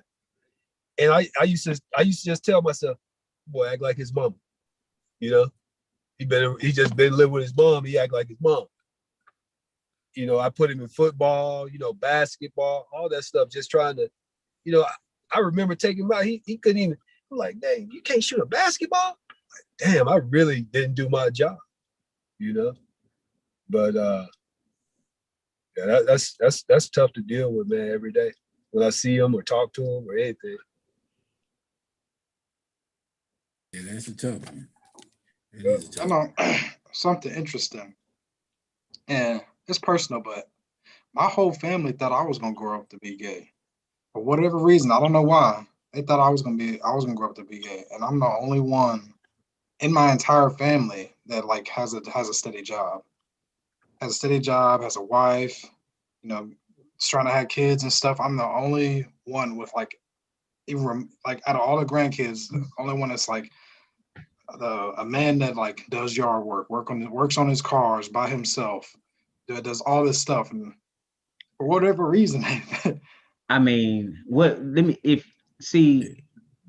it could be because we don't, as a community, as a people, many of us don't understand what manhood is, and we interpret manhood as sometimes degenerate behavior, like going to jail, like bedding a lot of women. That's manhood so when you're sometimes, if you look what they would consider to be square, I'm not saying you're a square. I'm sitting here with a suit and tie on, so I'm square. I'm just saying, like, you know what I mean? Like, oh, you responsible. You went to school. You speak, you speak the Queen's English or whatever. Why you speak white? Different things like that can be. It's a misinterpretation of what manhood is. But praise the Lord that ain't the case. Brother Anthony, man, I feel your pain, brother. That has to be devastating. Yeah, I mean, I my first son, I was 17. I wasn't ready for anything like that. Right. I was just, I was out there trying to get all the money I could get. My dad owned a nightclub, and that kind of saved me for a while, because by the time I was about, I went to prison when I was 17. But, with my dad having a lot of connections, I got a 5-year sentence, but I only did like 6 months. And, so I had a son at that time, he, out there, it was just kind of crazy for me, man. So, I say to any young guys that may be listening, teenagers or whatever, be responsible, man. Don't. I was just talking to my stepson on Saturday, and I told him, I said, man, you need to be careful, because he rolled up to help me out. And he had, you know, a girl I'd never seen, you know, and she was a Hispanic, you know, girl. And I just had to talk to him like, you need to be careful, man. You know, don't think just because, you know, somebody is willing to lay down with you that you should actually do that. You know, just, you know, is that somebody that you would marry?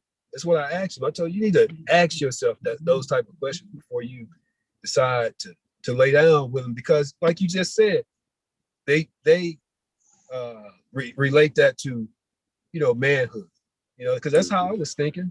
All the guys I was running with back then, you know, I mean, we were just trying to get as much as we could, and as far as sex from females and money. You know, we were trying to hustle, man. We wanted our own money. We didn't want our parents to, you know, tell us what to do. And I didn't have to do any of that. I mean, my dad, when I was that age, my dad was probably making a couple $100,000 a year. My dad, he used to be a part of that black hair care company called Isoplus. He was one of the founders in there with that, you know. And so I didn't have to do. I'm sorry, brother. Say the name again. Isoplus. Oh, Isoplus. okay. My dad started that company. It was a friend of his that started it, and he invested with the guy. And they built that thing up, man. And when my dad was in his 30s, man, he was probably making a couple $100,000 a year just from that job. He had a nightclub, some other things. You know what I'm saying? I didn't have to do any of this stuff, man. And I can remember just being defiant. You know, just being defiant. I wanted to listen. And he told me one time, we had a fight.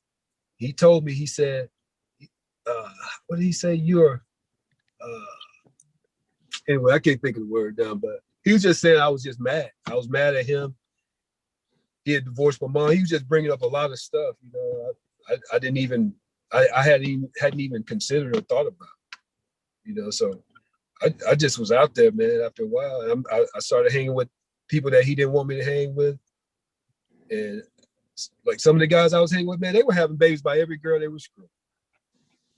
Every girl. I could think of one of my friends, man. He's a straight up alcoholic now, and he didn't even drink when we were running together. And I saw him, I didn't even recognize him. But he has kids by every girl he slept with. Yeah, that's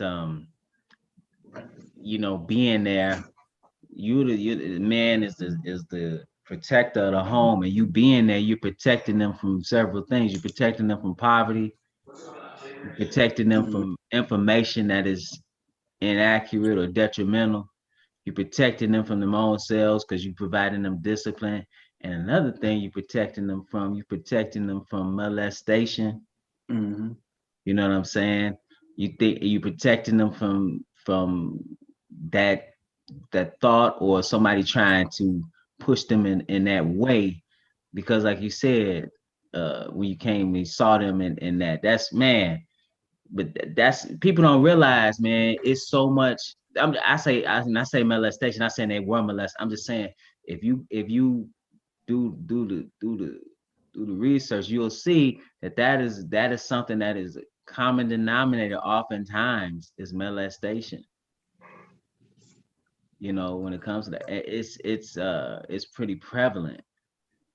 And man, My wife, she's a court reporter, and she worked with the juvenile court. She was in juvenile court for I think about a year, maybe two. Mm-hmm. And just a lot of the cases that she saw that was, you know, that were presented in front of her, as far as like older siblings molesting the younger ones and stuff like that, raping them, different things. It's a lot of that goes on, man. And when we had, you know, our daughter was maybe 5, but my wife was already on that before she even started court, you know, started doing that, because she wouldn't let my little girl go in the room with her brother. She was like, no, come out of there. She was always just keeping a close eye on that all the time. she wouldn't go and, you know, oh, we're gonna drop her off and let her stay here. You know, no, she won't do. And to this day, it's even she's more, her antennas are up even more now about it because she's witnessing, you know, seeing all this stuff in the courtroom on the regular. Yeah, see, go ahead, brother Elvis, go ahead. No, I was gonna say your wife is absolutely right, because I'm concerned about two of my kids' mental health because of how they were raised versus what they're seeing out here in the world right now. And one of them, you know, one is a police officer, and all he sees is death and destruction and the worst of humanity, 8 hours a day, 5 days a week. And then my daughter is a supervisor at the Children's Services. Same thing. You were just talking about the family members. A 13-year-old girl's pregnant by her 16-year-old brother, stuff like that. And this madness is going on more than actually more than I knew even. But I'm worried about when you have to deal with that type of stuff over and over on a daily basis. Well, you start to wonder about how they're gonna hold up, you know. So I understand exactly what your wife's saying, because it used to be when I was a kid, oh, give your uncle a hug, you know, or go on and hug your auntie. I've been come to my attention that if the child doesn't want to hug them, you don't make them hug them, because they say the kids a lot of times have a natural instinct who's trustworthy and who's not. Because as soon as she told me that, I was like, you're right. And so if a kid looks at somebody funny, it's probably a good reason they looking at them funny. I'm just speaking on that, brother. You know, we've totally lost our way. Yes. We've totally lost our way.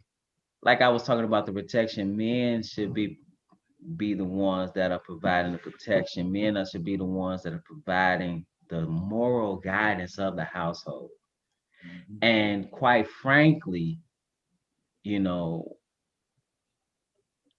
our women in particular, like the molestation rates amongst our women, you know, is high. And it should be that a man shouldn't just, I'm talking any man, shouldn't just approach a woman that is under the headship of a father. See, we've lost all the wisdom. You can't just, it serves a culture, you can't just go up to a female and start talking to her. Mm-hmm. Why? Because that woman is under the headship of a father. You can't just go, but man, we've lost all of that. And now we got what we had, this sexual degeneracy that we had. That leads to a lot of problems. Man, that's a whole nother topic. Yeah. Man, that's a whole nother topic. Yeah, like you say, the stuff you're saying, even the field I'm in, some of the things that I've seen, man, it's like, this is crazy. Yeah. Kids molested so much, they wearing diapers and they in teens. Kids that revert back to a child been raped so much, that kind of stuff. Sucking their thumb like a child, like, you know, just, man. Yeah. They say a psychiatrist needs a psychiatrist.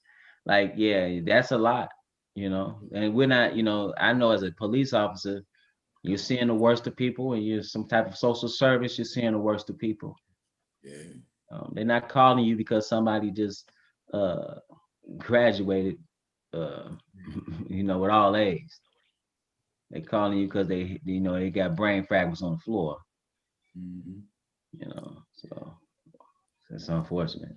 Yeah, because I was saying a lot of kids that grew up in violence, like everybody in Chicago has to suffer from PTSD. PTSD, heck yeah. Yeah. I had to explain that to a guy at work when they were talking about guys returning from war or firefighters or police officers with it.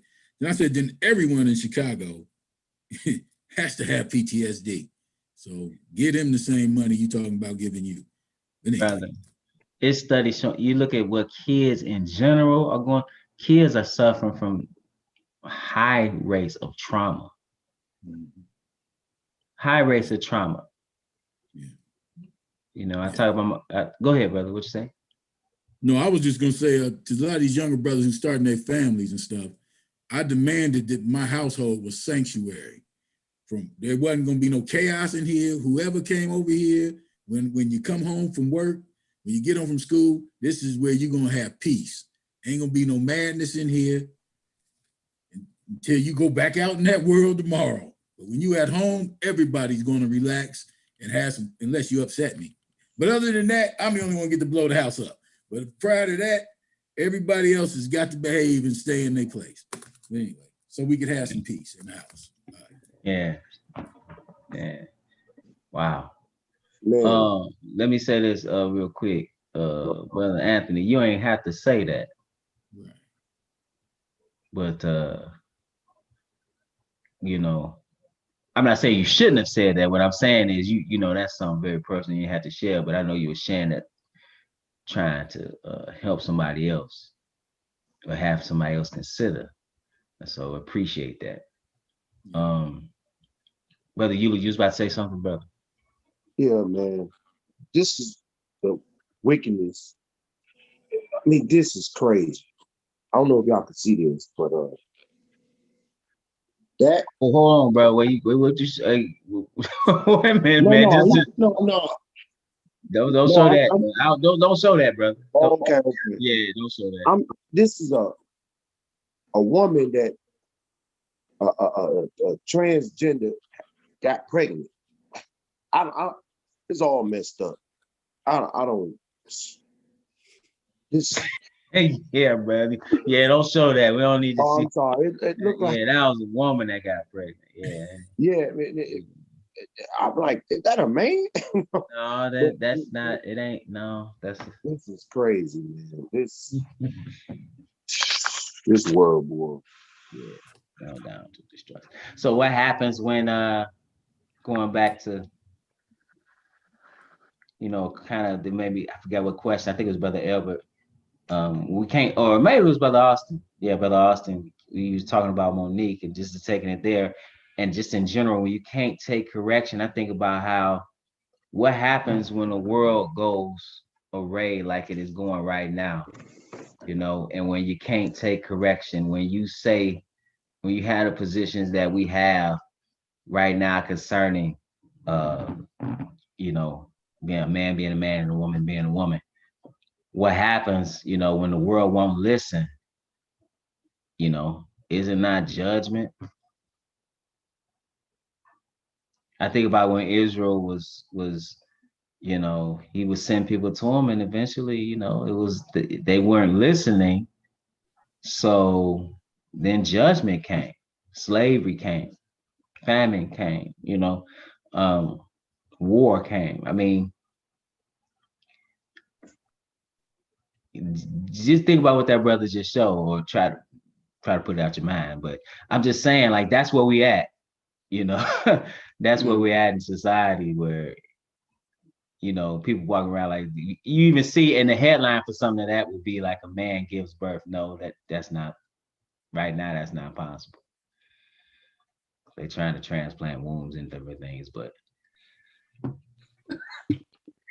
I know with a lot of our sisters in the community, they say, "Well, I don't want to, you know, I don't want to be up under no man like no slave." And I never understand it, because if you're up under, if you have a righteous man leading you, there shouldn't be no problems with that. if you have, we all in subjection to somebody.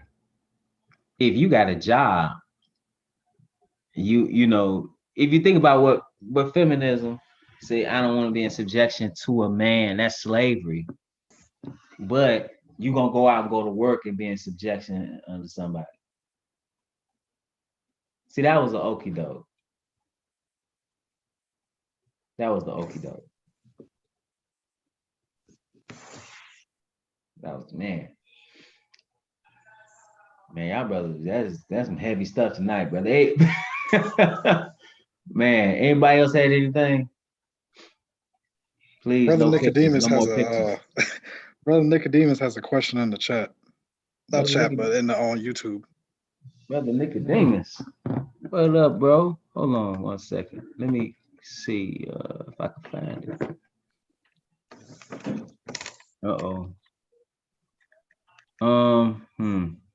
Brother Khalil, would you mind reading it?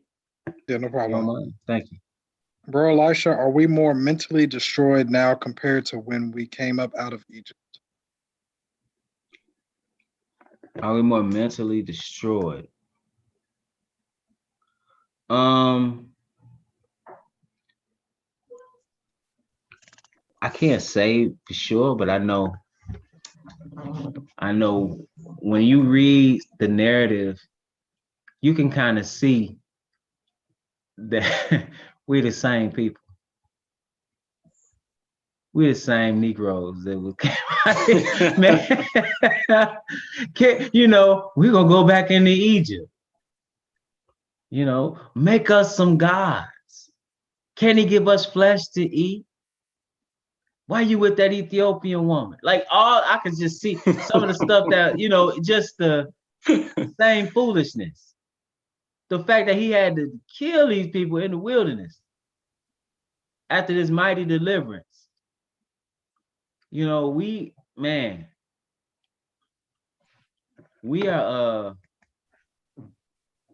we something else. That's one way to put it. We something else. And we quite frankly, right now, we are far from what we need to be. And we really need a revival. Because you had moments in the history where you see the children of Israel, they have like these revival. They go back to the Lord. That's what we need desperately. We need a revival, and we far gone, man. America, this captivity is destructive, man. We go for any and everything now. We some of the stuff you just see, some of the stuff we've talked about today. I got a question for y'all.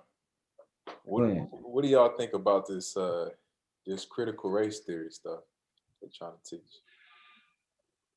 As far as what? As far as it being taught in school, as a theory, as far as what? Yeah, the theory behind it. Like some people say that it's reverse racism. Some people say that it's just homosexuality under cover or something like that. I just want to know what y'all thought about it, because I've been seeing it a lot, and I know that they had us read a book it was a part of this committee that I was a part of, but I left. It was by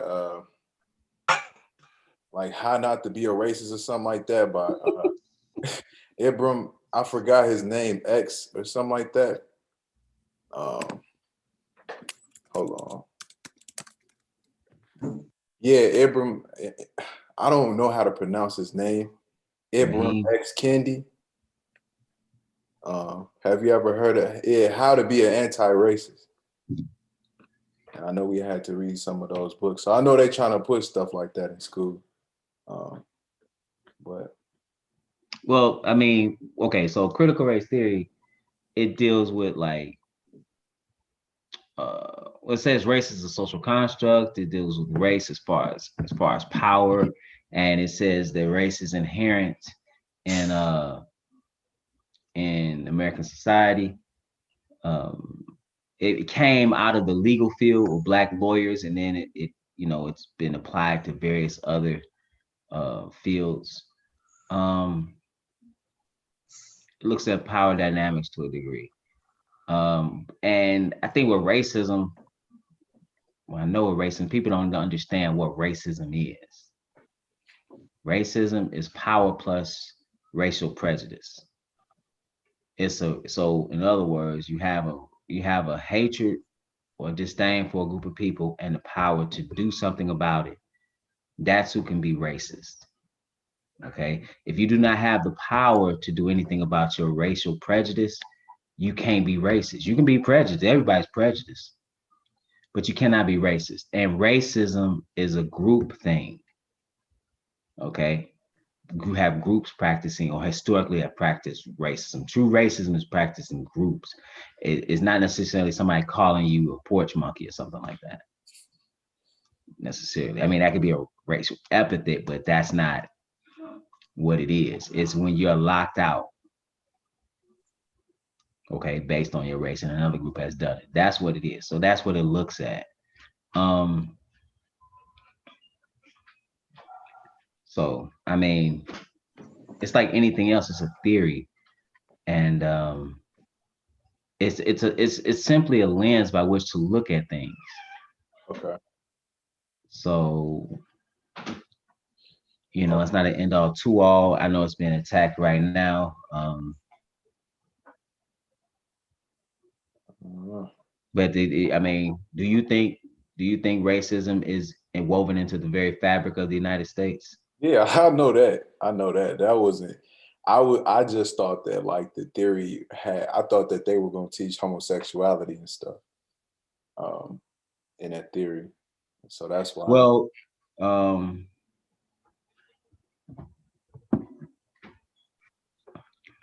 you're saying they're going to teach homosexuality through the theory? Mm-hmm. Yeah. Why do you say that? I had just the people who was really pushing it. I've heard some of the things that they said, and it's like, for example, I heard Mark Lamar Hill. Yeah, I heard some of the stuff that he was talking about as far as like homosexuality and stuff. I think he said like like men could get pregnant or something like that, or have like he said some foolishness. Yeah. And so I saw people like that pushing it, and I was like, maybe that it'll have some homosexual. Because a lot of times people are not using just one theory to view things. Okay. Especially scholars and those academics, they're not looking at one theory to view things. Because like yeah, they could be pushing CRT and be pushing homosexuality as well, but CRT is not necessarily dealing with homosexuality. Okay, I see. But that's like you'll see a lot of them there dealing with Marxism.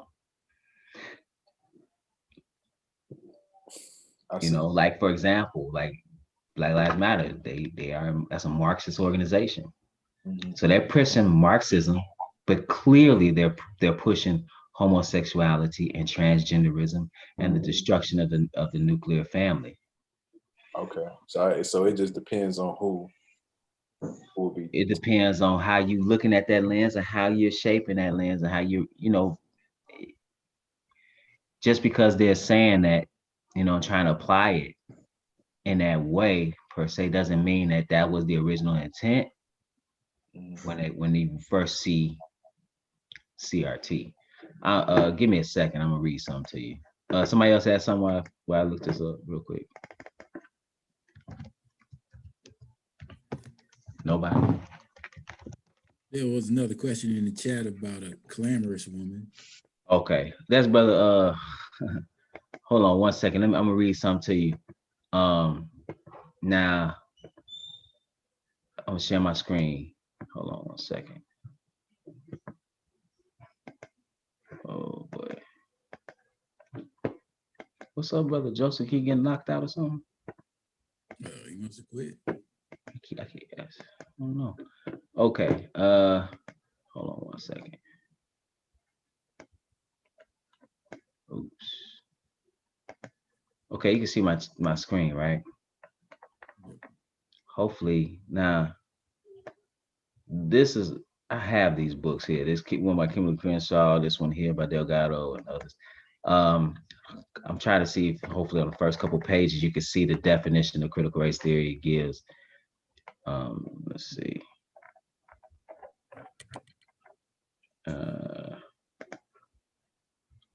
It says the critical race theory movement is a collection of activists and scholars interested in studying and transforming the relationship among race, racism, and power, which is what I was saying earlier.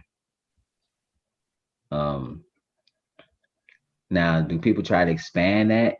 Yeah, but then it said the movement considers many of the same issues that conventional civil rights and ethnic studies discourses take up, but places them in a broader perspective that includes economics, history, context, group, and self-interest, and even feelings and the unconscious. Unlike traditional civil rights, which stresses incrementalism and step-by-step progress, critical race theory questions the very foundations of the liberal order, including equality theory, legal reasoning, enlightenment, rationalism, and neutral principles of constitutional law. Like I said, it came up out of the law. It's like in the 70s. Okay, so that's just a little bit about that. Okay. So that's one definition, and like I said, legal scholars came up with it. So I mean, that's what it initially what it was. See, so, okay, that makes sense. You explained it well. Because when I was just hearing other people talk about it, they always have another agenda that goes along with it too. So. Yeah. So people's agenda and what they're pushing. Yeah. I mean, yeah. Oh, my fault. Do you have anything else on that, brother? That was it. Thank you. Appreciate it. Yeah, that's something that's being talked about. Any what was it? Who, Brother Elvin? Can you read that question, brother? If you don't mind. Yeah, it was. Let me see. An example of I think it was an example of a cantankerous woman. Let me see here. An example? Yeah, I think it was clamorous or something like that. Right, clamorous. Right. He wants an example, or does he want to know what it means? I'm trying to understand. I guess he wants to know what it means. Who's that that's asking that? Roger Morgan. So can you? I'm sorry, I keep asking this, brother. Can you read it just how it is, so I process it how I'm supposed to? Can you give me an example of a clamorous woman? Okay. I'm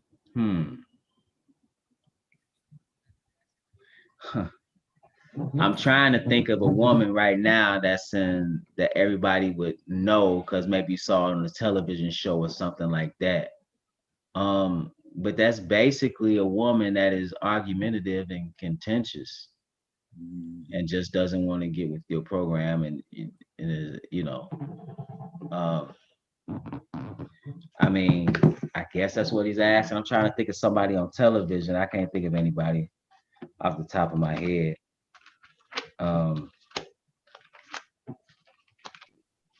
Unfortunately,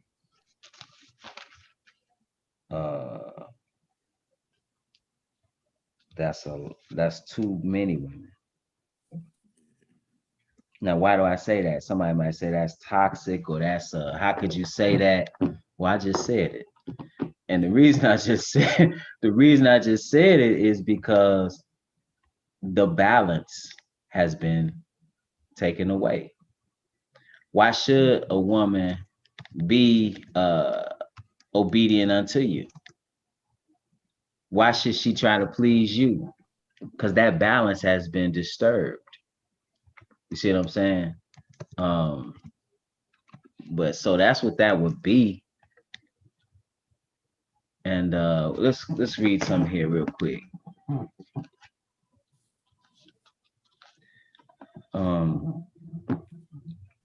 This is in Proverbs. This is in Proverbs 21:9.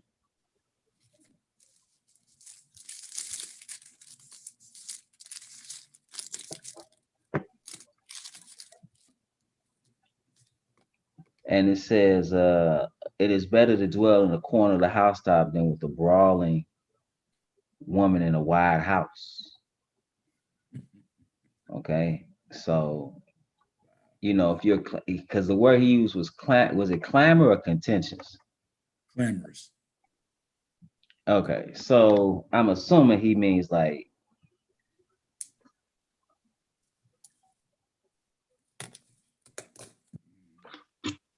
because clamor means like no, like loud noise. So I'm assuming he's like shouting, like arguing.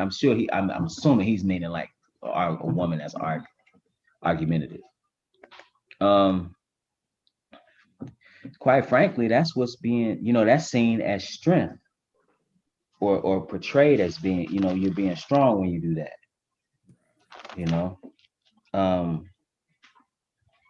This is Proverbs the 19th chapter, verse 13. It says, a foolish son is the calamity of his father, and the contentions of a wife are a continual dropping. Okay, so that's that's something that is a detriment to you. Yeah. Yeah. So I'm assuming that's what he's referring to.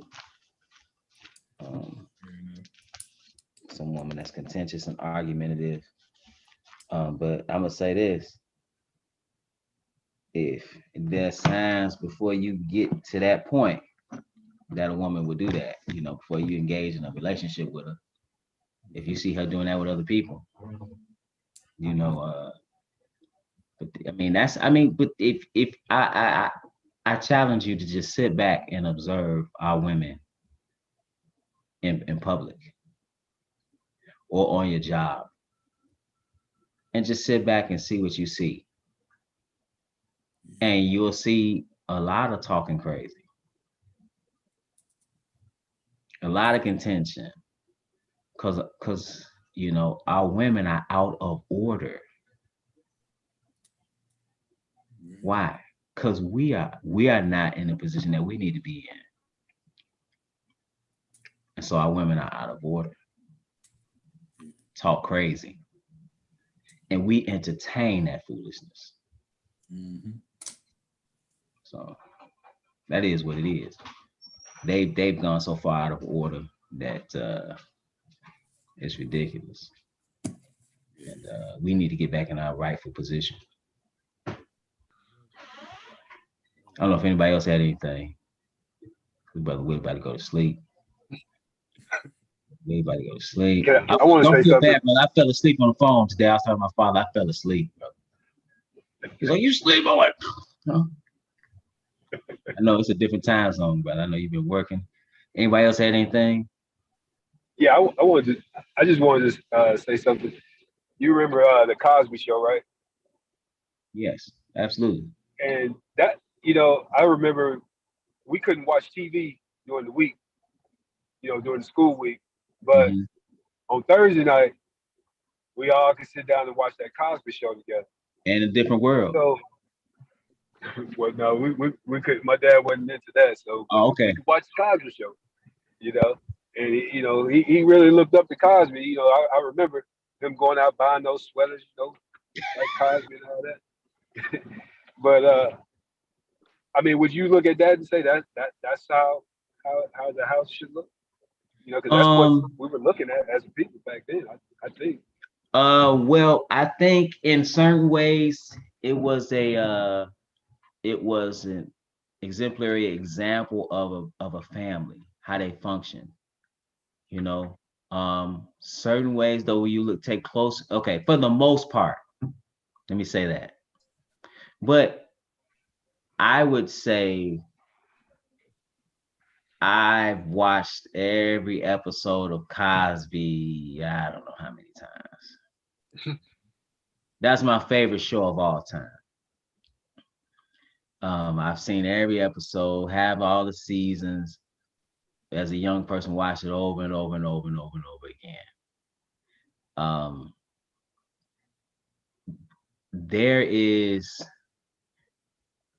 It's somewhat problematic. For the most part, the family, they were there for each other. There were a lot of great things he did. One thing that was inappropriate was the feminism that you found through Claire. And except for that, she was an exemplary example. She was very intelligent, how she carried herself with dignity and grace and class for the most part. Like there's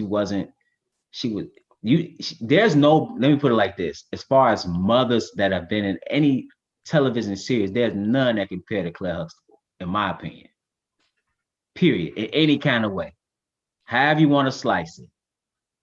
But you saw the feminism that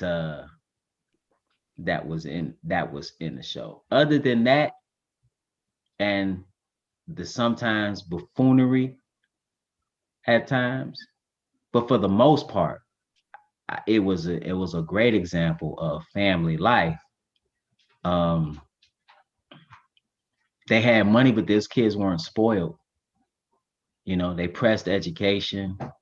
You know, I can remember one episode where he's talking to Martin because she was bogus when she went and eloped, you know, but he sat down and talked to him about that. And I remember him saying, you know, his daughter was a virgin upon marriage, and he was happy about that. That concept is gone today. I think, man, as far as Black image, I've said that before. I don't think anybody's done in media more than Bill Cosby to help to repair the Black image.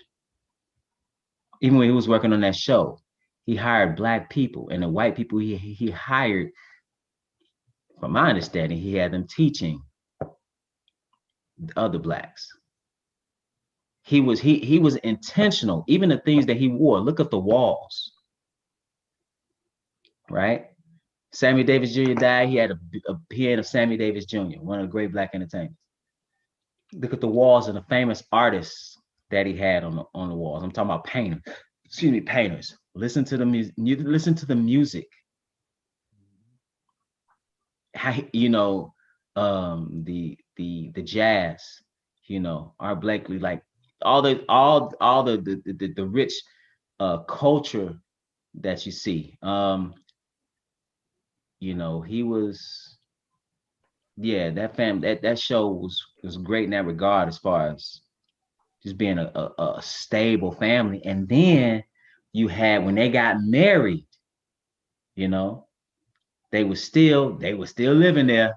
He couldn't get them out of that house, but they were all working together. You know what I'm saying? And even when the kids, they weren't perfect, they made mistakes, they didn't go for it. Like when, you know, I remember when Vanessa was about to marry Dabney, she got engaged, and they were, quite frankly, pissed because they didn't know him. And I remember him saying, what's your favorite meal? He was like, these fish sticks are fine. They would clean out the freezer. And he said, no, I mean, really, what's your favorite meal? He said, a steak and some crispy potatoes. That's what Dabney said. And he said, I got you. He said, okay, so I'm gonna make you a steak. I think he said a porterhouse steak. I got you crispy potatoes. And then he said, and I presented to you on a trash can lid. That's how she brought you to this house. It's about the presentation. And then they start talking about the house, though, going back to what we talked about earlier. And he said, now where you live? You know, he basically asked that question. He said, I have a little home I'm renovating. He said, now when you have, what do you mean?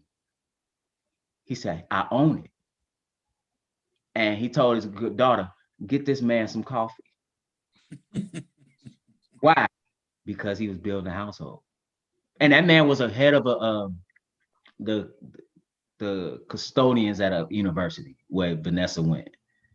So that's a principle that was, you know, oh, this man is about something. Now he wasn't a white collar professional, but he said, hey man, this man got a house. All these other people, these degrees up in here living with me. Man, get this man some coffee. So that speaks to the manhood. So it was, you know, I think it was excellent. If certain things were wrong, it wasn't perfect, but it was the closest thing we got on television as far as Black people. No, that was a long answer to your question. That was a good answer. I like it. Appreciate it. All praises. Did anybody else have anything before we get out of here? Because I'm about to cheat on this diet real quick. Man, don't do it. Don't do it. It's a wrap, bro. This is red velvet cake here, bro. It's a wrap. It's a wrap. I got to eat that, man. Got to. Man. What's that? I appreciate y'all sharing with me. Oh yeah, man. This was a rich conversation. I appreciate y'all, brothers, man. Thank y'all. And Lord willing, I'll see y'all in a little while. Question and answer. Peace, be safe. Get some rest, brother Willie. Yes, sir. Same to you, everybody. Peace, brothers. All right, peace, family. Y'all be good. Peace, brother. Take care. Peace, everybody.